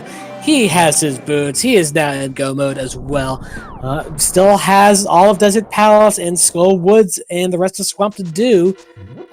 But he is will be able to go mode all of those dungeons. Although I think he's cleared out most of the items in there already, but you never know. Yeah, unfortunately, we are seeing quite. It's not going to be probably an exciting close finish here, just based on the number of dungeons Mclagging has left. So Mclagging gonna have to go back to desert, go back into swamp, go back to Skull Woods, and then actually go inside of Misery Mire as well, where Andy basically just has Turtle Rock, Aga 1, and Ganon's Tower left. Pretty much. Now, one thing interesting about all dungeons is that the preferred routing, if you can swing it, is to go and beat Aga 2, then go over to Castle Tower and beat Aga 1, again, which will kick you into the Dark World immediately afterwards, and also give you a health refill right in time for the final Ganon fight. Yeah, the fact that Aga 1 was not required for anything in the Lumberjack area is a super big blessing here because of what you just mentioned. It's the easiest routing to do. It's just a minor inconvenience, if you will, as far as having to do Aga 1, but the fact that you basically mirror and then you come right back to the same spot as soon as you finish it, it's super nice. The routing just sets itself up perfectly, yes. Alright, so we've got Andy already to the Chain Chomp room here in Turtle Rock. Gets the key to move forward. Down we go into the basement. And Mclagging is deciding to pick up the rest of Swamp Palace right now. Can skip the rest of all of the item checks in here, but it still has that, I believe, yeah, the Vitreous fight inside of the back here of Swamp Palace. Yeah, we've seen a couple of Vitreuses today. Obviously one of the harder bosses here in hard mode Swordless. But, I guess they've had decent RNG, so to speak, since a lot of these have been vanilla as well. Yeah, we've had 4 vanilla bosses today so far. Odds of that are a little bit low, but hey, we got it, so I can't complain.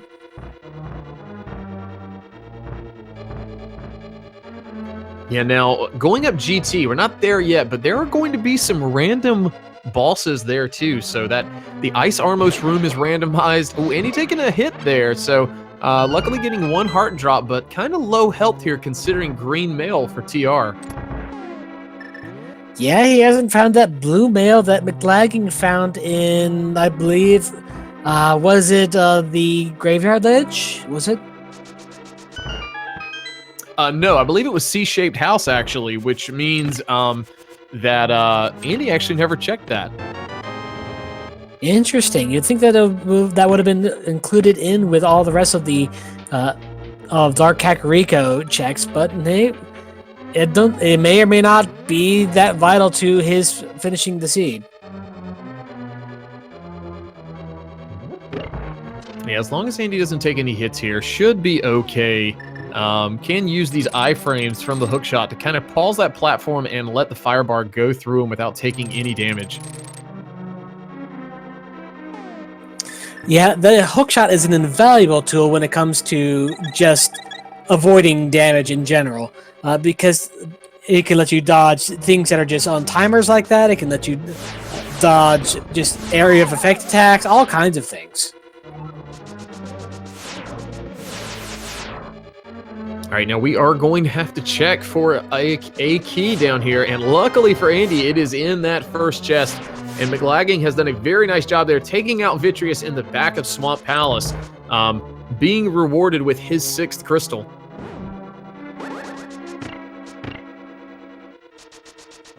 Okay, that Kane's dash was just pretty sweet. There's no way around that. Yeah, super nice swag strats there from Andy. Sometimes an enemy gets in your way and ruins it after you set it up perfectly, but Andy kind of going with muscle memory here, pulling out that ice rod, but it's actually going to be a vanilla Trinex, so it worked out for him. Yep, that is our 4th standard vanilla boss of this seed, like we were saying earlier. So, yep, we are taking the hammer to the heads, and we will be defeating this boss shortly as soon as we take down this ice head.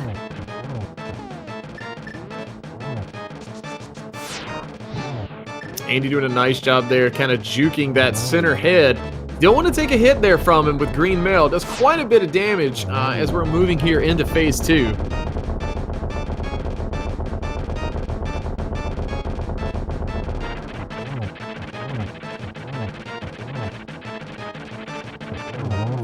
And that's 5 hammer hits to the big rock snake, and down he goes.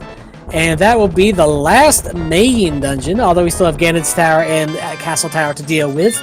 But now, I believe it's time for a little special game of ours that we like to play, called Where is the Big Key to Ganon's Tower? So we've got 22 chests inside of Ganon's Tower. One of them has the big key in it. Get your guesses into chat there. Closest person to the correct answer who is subscribed to any speed gaming channel or has donated, I believe it is 250 bits to any of them, will be entered into the leaderboard upon successfully guessing or being the closest to the right answer. Yeah, this is always a fun game to play with chat here as we head inside of GT. Quite a few chests down there in that basement. We may see another entomized boss down here as well in the Ice Armos. So we'll have to see if that's going to be vanilla or even if we have to go there today. Indeed, you're correct there. Any particular locations you're fond of guessing? I always like to seem to guess 4 and specifically say the right side. I am fond of 14 myself. That's my lucky number, so to speak. That used to be Bob's chest when you do this route that Andy's doing. The first 2 in right and then full left. Although it seems that full right has been pretty popular as of late. Yeah, full right seems... Oh, and there it is. Number 3 on Bob's torch. All right, so we get a fast GT basement today, and Andy goes right into the gauntlet.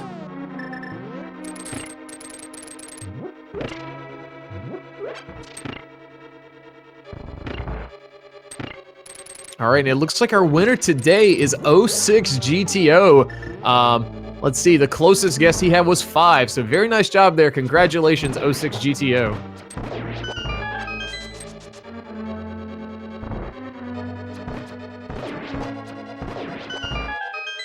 All right, and Andy is just blazing through this early gauntlet there, but we still got a lot of the trickier rooms up ahead there. We've got the conveyor and ice rooms chock full of enemies that are a pain in the rear to deal with.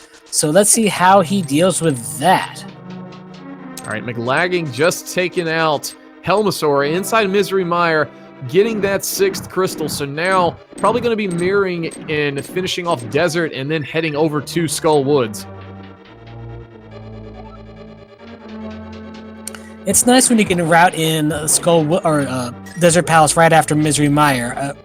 It's not every day that you can do that, but it just is kind of like the flip-flop between Palace of Darkness and Eastern Palace. Yeah, it always feels, it feels faster. I know we've had some crazy item placement to kind of make the seed a little slower as far as, it wasn't quite a jet, but, anytime you can route the 2 dungeons in, it always feels nice just to have them, so close together and being fully equipped just to knock them both out. Yep.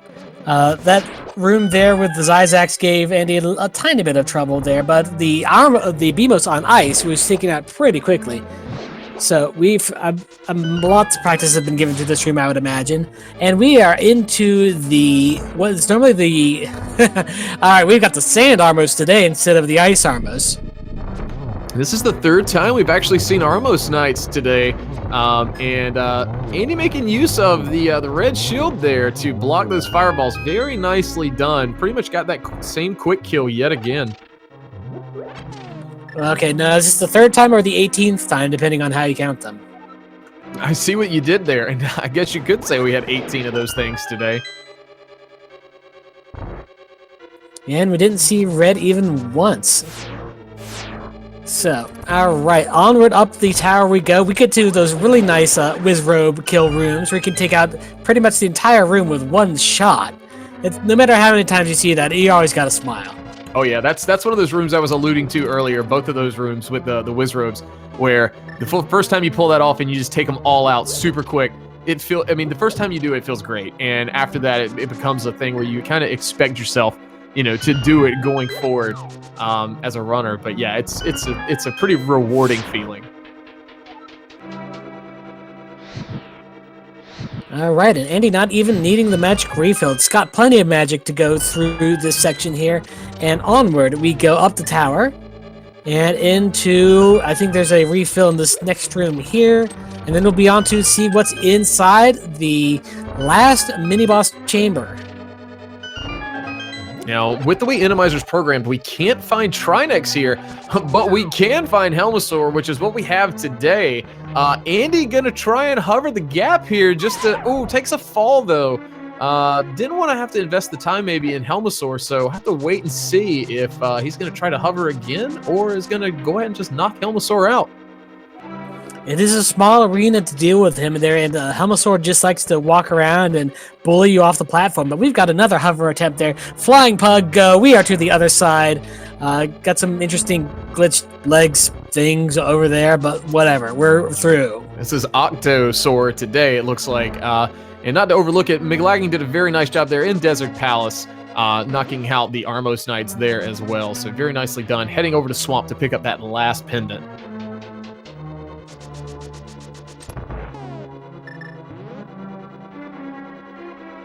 Yep, just needs to take down that Argus inside of the back of Skull Woods, and he will be up towards the tower himself.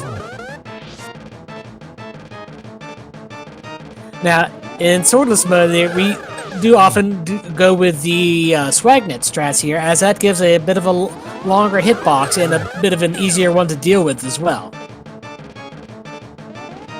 Yeah, the hammer, super small hitbox to be reflecting these with, so the fact that they found the bug net, usually you don't even care if you find it, but it's very nice to have here in Swordless mode as we see Andy finishing off Agahnim 2. It's not quite time to fight Ganon, though. We've got to go fight Agahnim 1, but I guess it's for the 2nd time today. I always find it amusing how you okay, we've defeated Agahnim, now we need to go fight him again, and he's using fewer attacks this time. Yeah, once you get through this part in Swordless, it's and then you have to do it again. It's like, well, I did the hard one. The easy one should be cake at this point. Pretty much.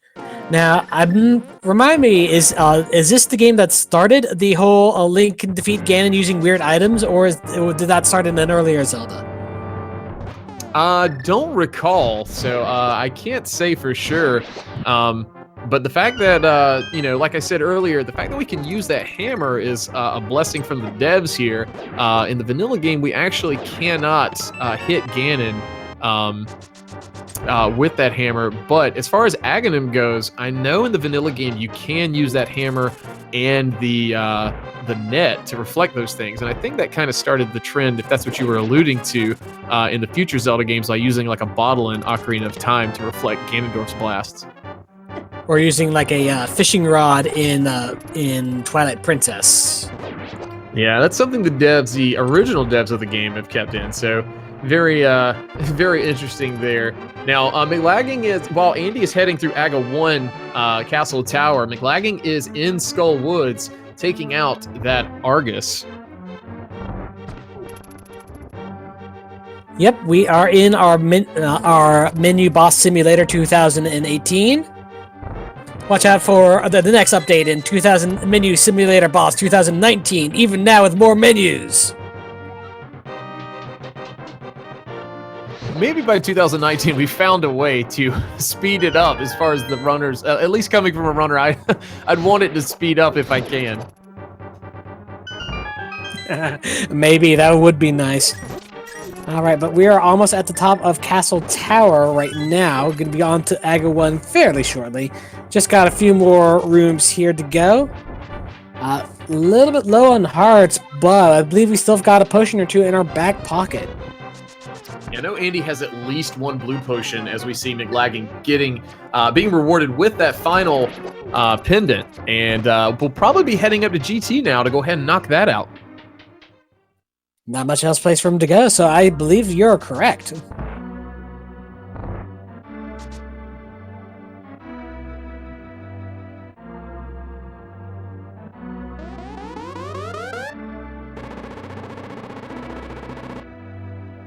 And Mclagging, not obviously being in go mode, not pulling that pedestal, did check that earlier. And Andy will be heading here into the Aga 1 fight.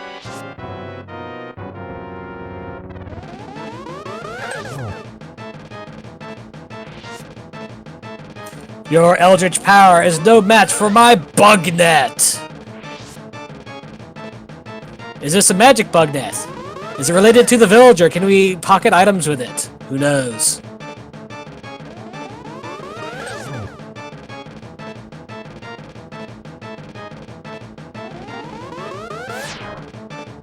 All right, so every 5 phases, if you will, with Aga 1, we're going to get that lightning strike.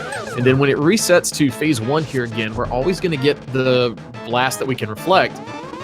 These here, now we did get one there in 2, 3, and 4 where you can reflect it, but there is a 50% chance we get those blue balls as we saw happen earlier. Those you can't reflect back and do any damage to Agahnim, as there's a blue ball shot there. Now, it's seeded, so and if you play the vanilla game and you play it with your friend at the same time, you may get a different amount of blue balls. But here in the randomizer, it's like we said a second ago, it is seeded. So the amount of blue balls that Andy found today in that Agahnim fight, Mclagging will have the same amount. Yep, that is correct there. So we cannot have variance between optimal times just because of the way Agahnim was feeling that day. All right, now Andy dropping into this Ganon fight here, while Mclagging is headed up to GT. Getting some slug facts on the way. But now we are whacking Ganon with this hammer. It is a magic hammer because we can hit Ganon with it and damage him. Does that now make us Thor? I will say this though, Andy just did a very nice job there of getting some good RNG with Ganon being up in that top spot for phase 2. So he was able to do that with the hammer in one cycle. Very nicely done. Yep, the one cycle is a very nice thing to have there. Don't have to dodge another round of those pesky fire bats and fireballs. So we are now in phase 3 here. One shot will move him into phase 4, and we got a double arrow right off the bat. Got the torch glitch to boot. So we are halfway done with the phase 4 already.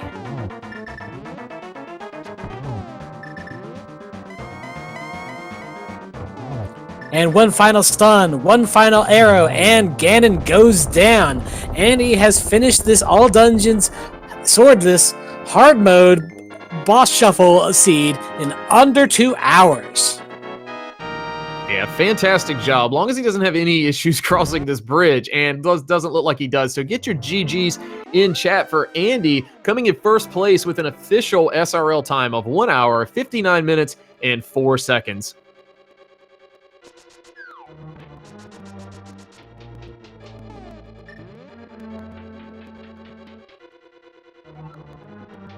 All right, now Mclagging making his way up now with that big key in hand, headed up through GT. Going to be finding those nice randomized bosses. So we'll have to see how this gauntlet's going to treat him.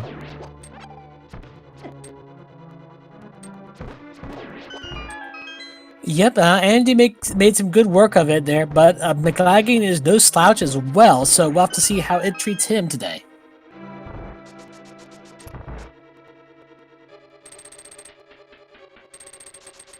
All right, and it looks like we are joined by the winner, Andy, today. GG, Andy.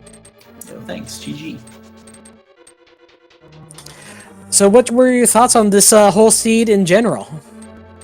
It was interesting. I was running low on locations and was like, I think when I dipped Swamp, all I had left was really like Pyramid, Catfish, Graveyard Ledge, and Spike Cave.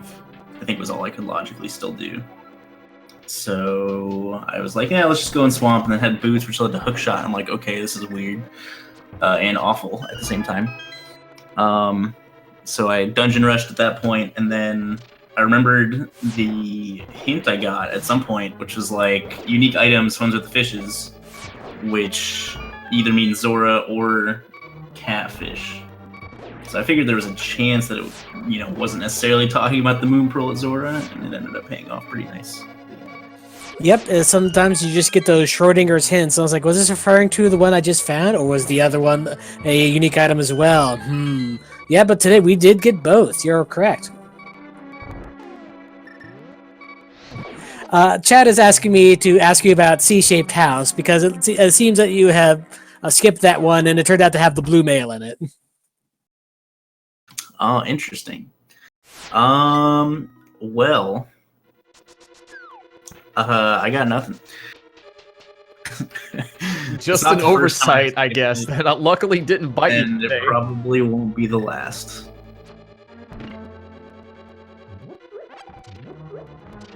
All right, any other interesting choices you found having to make during the seed? Or any item locations that you found were interesting in their placement? For the first hour, I thought that the seed was like broken because it was only giving me correct bosses. Yeah, the vanilla bosses were really weird. So I was like, huh. Like, Randomizer is definitely active because all of the boss drops are dropping in the middle of the room, and then Moldorm had 8 eyes.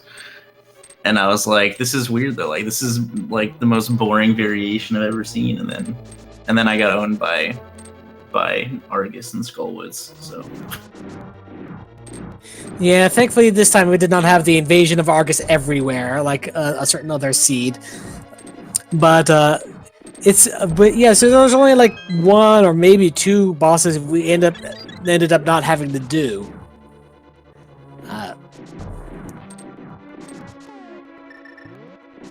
Yeah, overall, I was a little disappointed with what Randomizer added to it, but it is what it is. Now, is there any point in the run where you were thinking that you were behind at all? The very beginning, when I'm stupid and forgot that there's a key rat I have to kill at the back of the Dark Escape.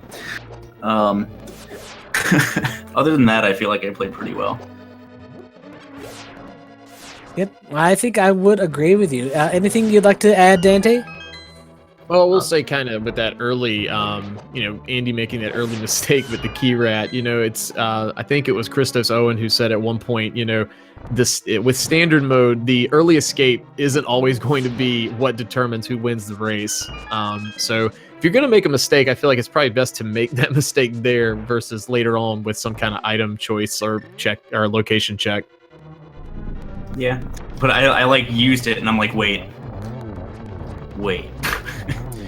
Yeah, that's a huge feels bad, because then at that point, you know, like you did, you gotta take an intentional death, and you know, taking damage from the ropes and the rats, not the easiest way to do a fast death warp. Yeah, at least I didn't find like blue mail in there, didn't get too many hearts. I got Mire Hover, which was nice. Skipping out on... You guys got to see how stupid the Helmasaur hitbox is in Moldworm 2 room because of how big the room is. Oh yeah, that was...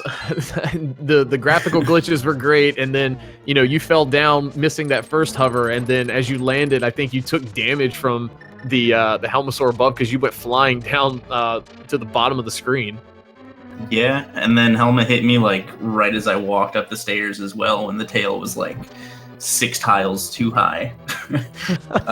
So bosses that aren't meant to be in large rooms like that do not function very appropriately.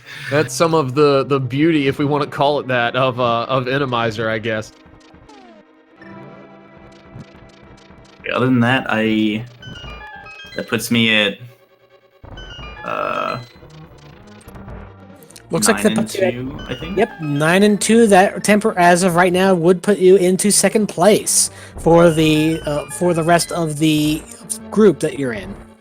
Yep, and I either have 2 races tomorrow and 2 races on Wednesday, or 1 tomorrow and 3 on Wednesday. So it'll be a nice, busy couple of days. So, Andy, who are your opponents that you have left? I don't have that in front of me, so can't really inform the chat of that. I have 2 races against DKS left. I have 1 race against Killer App left, which will be Wednesday at 4. And then I have a race against Matt at 8 p.m. on Wednesday. Now, those are some matches to watch for sure. Now, Blaine still is in the lead of that group with 11 wins with 1 race remaining, capping out with a potential max of 12 points. Andy does have 4 races left with 9 points currently.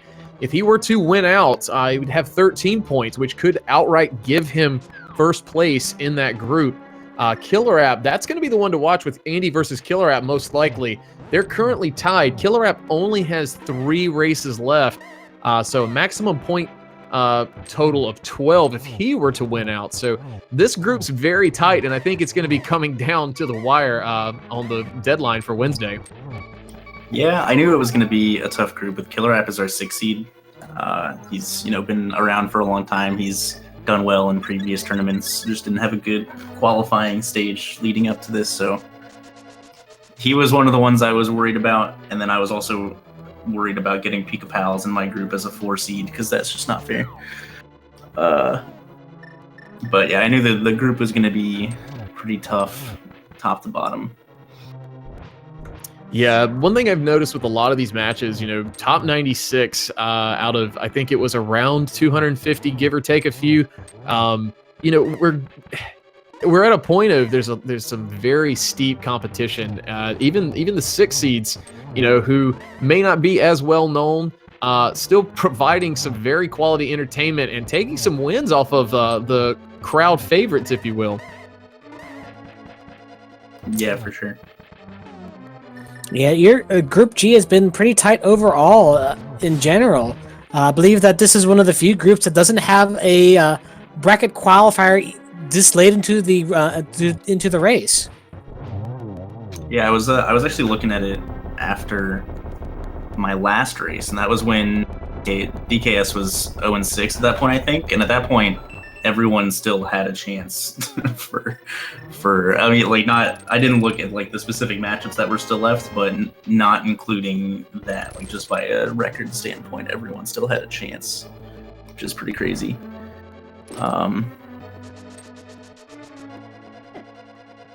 But yeah, the match versus Mclagging, or not Mclagging, Killer App is going to be big. I think my magic number is 3 right now. And if I if I beat Killer App, it's a 2-point swing basically. So yeah, if you were to get up to 12 points, even if Blaine wins out, that would give you a guaranteed tie for first place. So yeah, it's, you know, each of these runners kind of has their own destiny in their hands. It's kind of it's definitely a win or go home, you know, mentality at this point. yeah, Wayne's one race is also against Killer App, so I'll be rooting for Blaine in that one. Yeah, no doubt. Now we see Mclagging here, kind of switching gears here just a moment. Mclagging has finished off Aga 2, and we'll be headed to Aga 1 here shortly.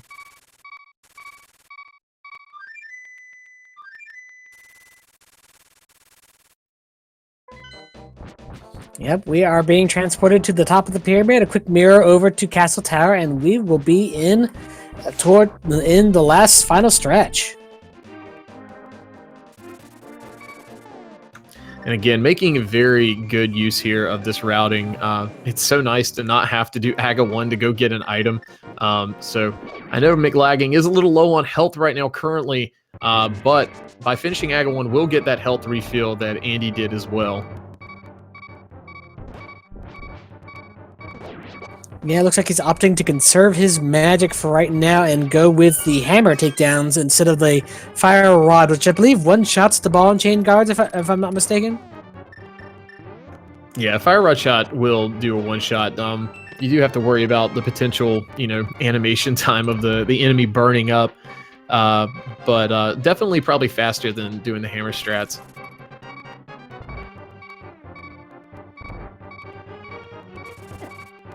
I have to be careful. It's just on a heart and a half left at the moment. And these bats are wanting to take a bite out of everybody. Wait, hold on. Did I just see Mclagging hookshot those guys? It looked like he hookshotted him, but I didn't think that stunning enemies was something you could do in hard mode. So hard mode, you can stun an enemy, but only with the hookshot. Boomerang does not stun any enemies. God, That's a game changer. that would have made Ganon's tower so much easier. I got super lucky, like after the gauntlet with those two dumb bridges. I was like, I'm just gonna walk and hope that they give me good luck, and both of them did. Goodness. Yeah, it's pretty much like a minor thing to know, but it definitely comes in handy because when every heart counts, the ability to have them just be stunned is worth it 100%. Well, plus with the stun prize potential, which looks like is only, we find that out now, is only a small magic pot today. You know, if you need to farm bombs, you need to farm rupees. If it was, you know, God forbid retro mode, you know, that's one of those deals of you want to stun as many enemies as you can if you're in a pickle.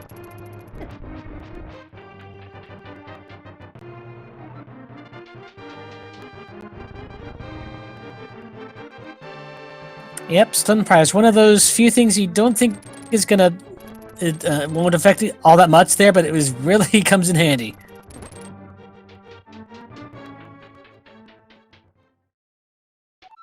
All right, Mclagging making his way into the room where Zelda's going to be transported to the Dark World, even though we kind of already have saved her. And then we're going to be heading into that Aga 1 fight. Since you rescued Zelda already, I will comfort myself by teleporting this doll to the Dark Realm. No, don't ask why I have a doll on Princess Zelda. It's none of your business.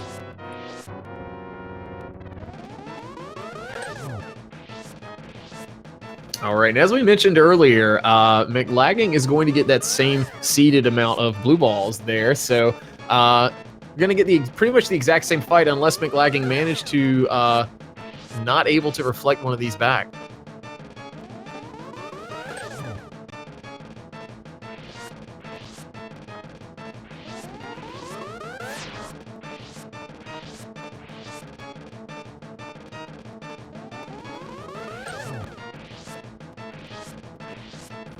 Yeah, looks like we are. The strat is going according to plan. Getting in all of our required hit. This is more or less just a Well, it's not exactly a victory lap there, but it's definitely more easier than playing trigonometry with Agahnim 2. Yeah, doing it in swordless mode, it's not always, as we said earlier, not always the easiest thing to do. Having the bug net does make it a little easier being able to kind of dash and, keep the bug net out to have a larger or longer hit time. Nicely done there by Mclagging. Getting ready to get that full health refill and now dropping in to take on the big pig.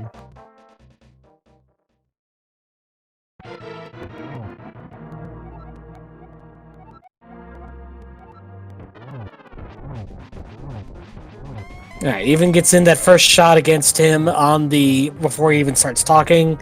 Always nice of that to get. Being able to get the hammer shots in here, get into that top right corner, and being able to wail away on the back of his head with that hammer while he's just spinning his pretty lights. Yeah, very nice job there to make use of this. Taking a couple hits. Ooh, actually took a death there. You hate to see that happen.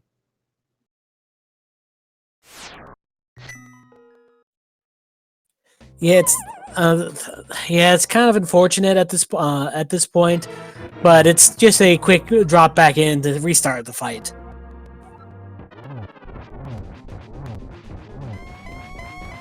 Yeah, luckily we do have that respawn point on top of that pyramid. So Mclagging, take 2 here on the Ganon fight, kind of getting back up after falling down, so to speak, and getting back up on that horse to finish his goal.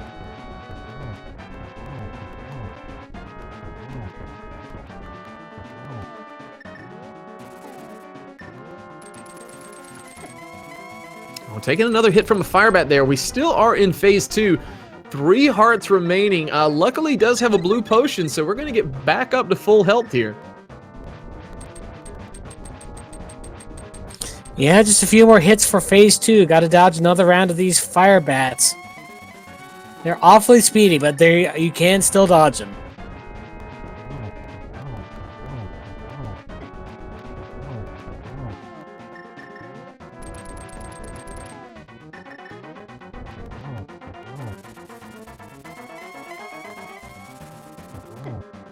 All right, and we successfully make it into phase 3 here. Phase 2 being the hardest one with the most danger, with those fire bats going fast, they deal a lot of damage, and that they're just a bit hard to dodge overall. Phase 3 is more of a gimme there, as long as you just follow him around and smack him as soon as he finishes his teleports. There's nothing really left to deal with him, and then it's just up to the execution in phase 4. We've got a 1, 2... Ooh, could have almost gotten a triple. Well, I'm not sure if time was on his side there. But we've got a 3rd and 4th shot right up his rear. And Mclagging finishes the seed and will be crossing that bridge to glory soon enough. Yeah, very nice job there from Mclagging, finishing off this very linear and tough seed. Congratulations to him. Get your GGs in chat. Crossing that line in 2nd place with an official SRL time of 2 hours and 17 minutes flat. And we'll see if we can get Mclagging in here for a post-race interview.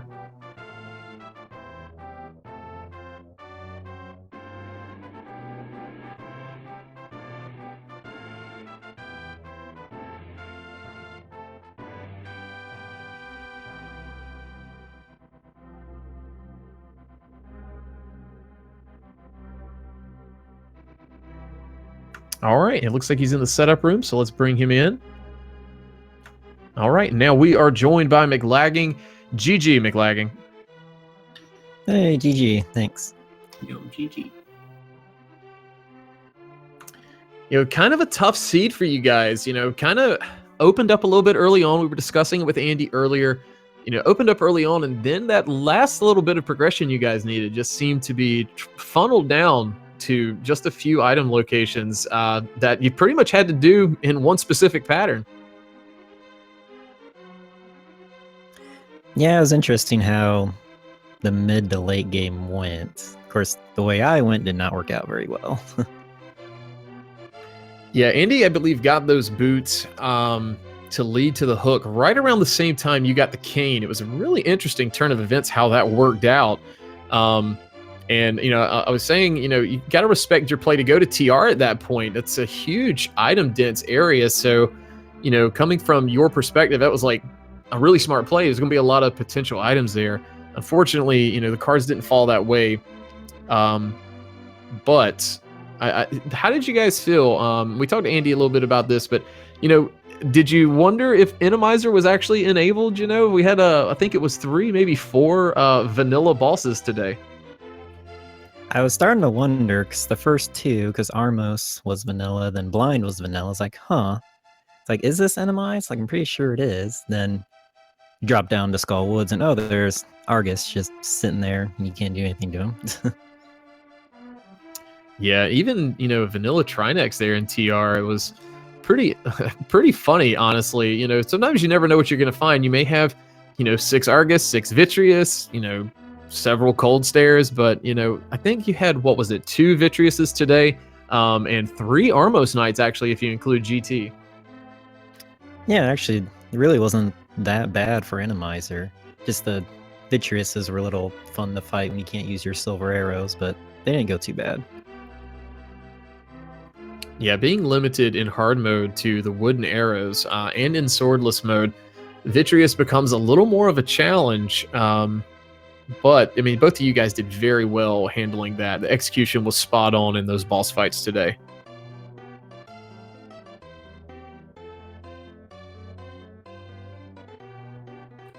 Were there any interesting choices that you felt like you got to make along the way that would set the seed apart from other seeds in your mind?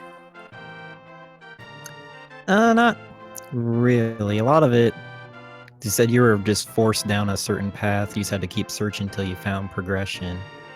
At the one point, I was torn between going to Swamp and then clearing out like Catfish and Pyramix. Hadn't been that way yet. Then once I got the Cane, Turtle Rock made the most sense, so I could clear that one. Otherwise, I think the routing and all that pretty much fell into line.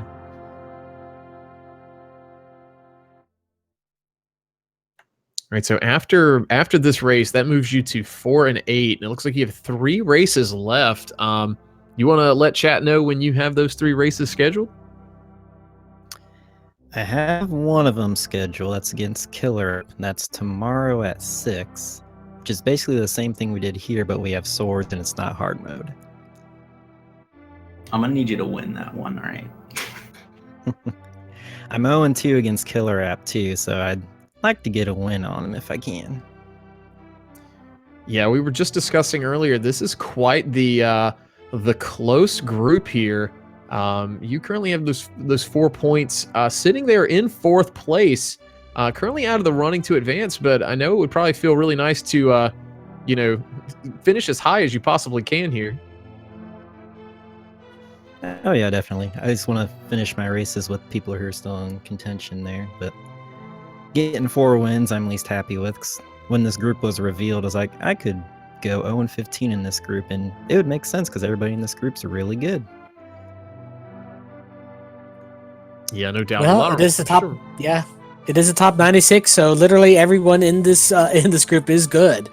It's got me beat by a country mile at the very least.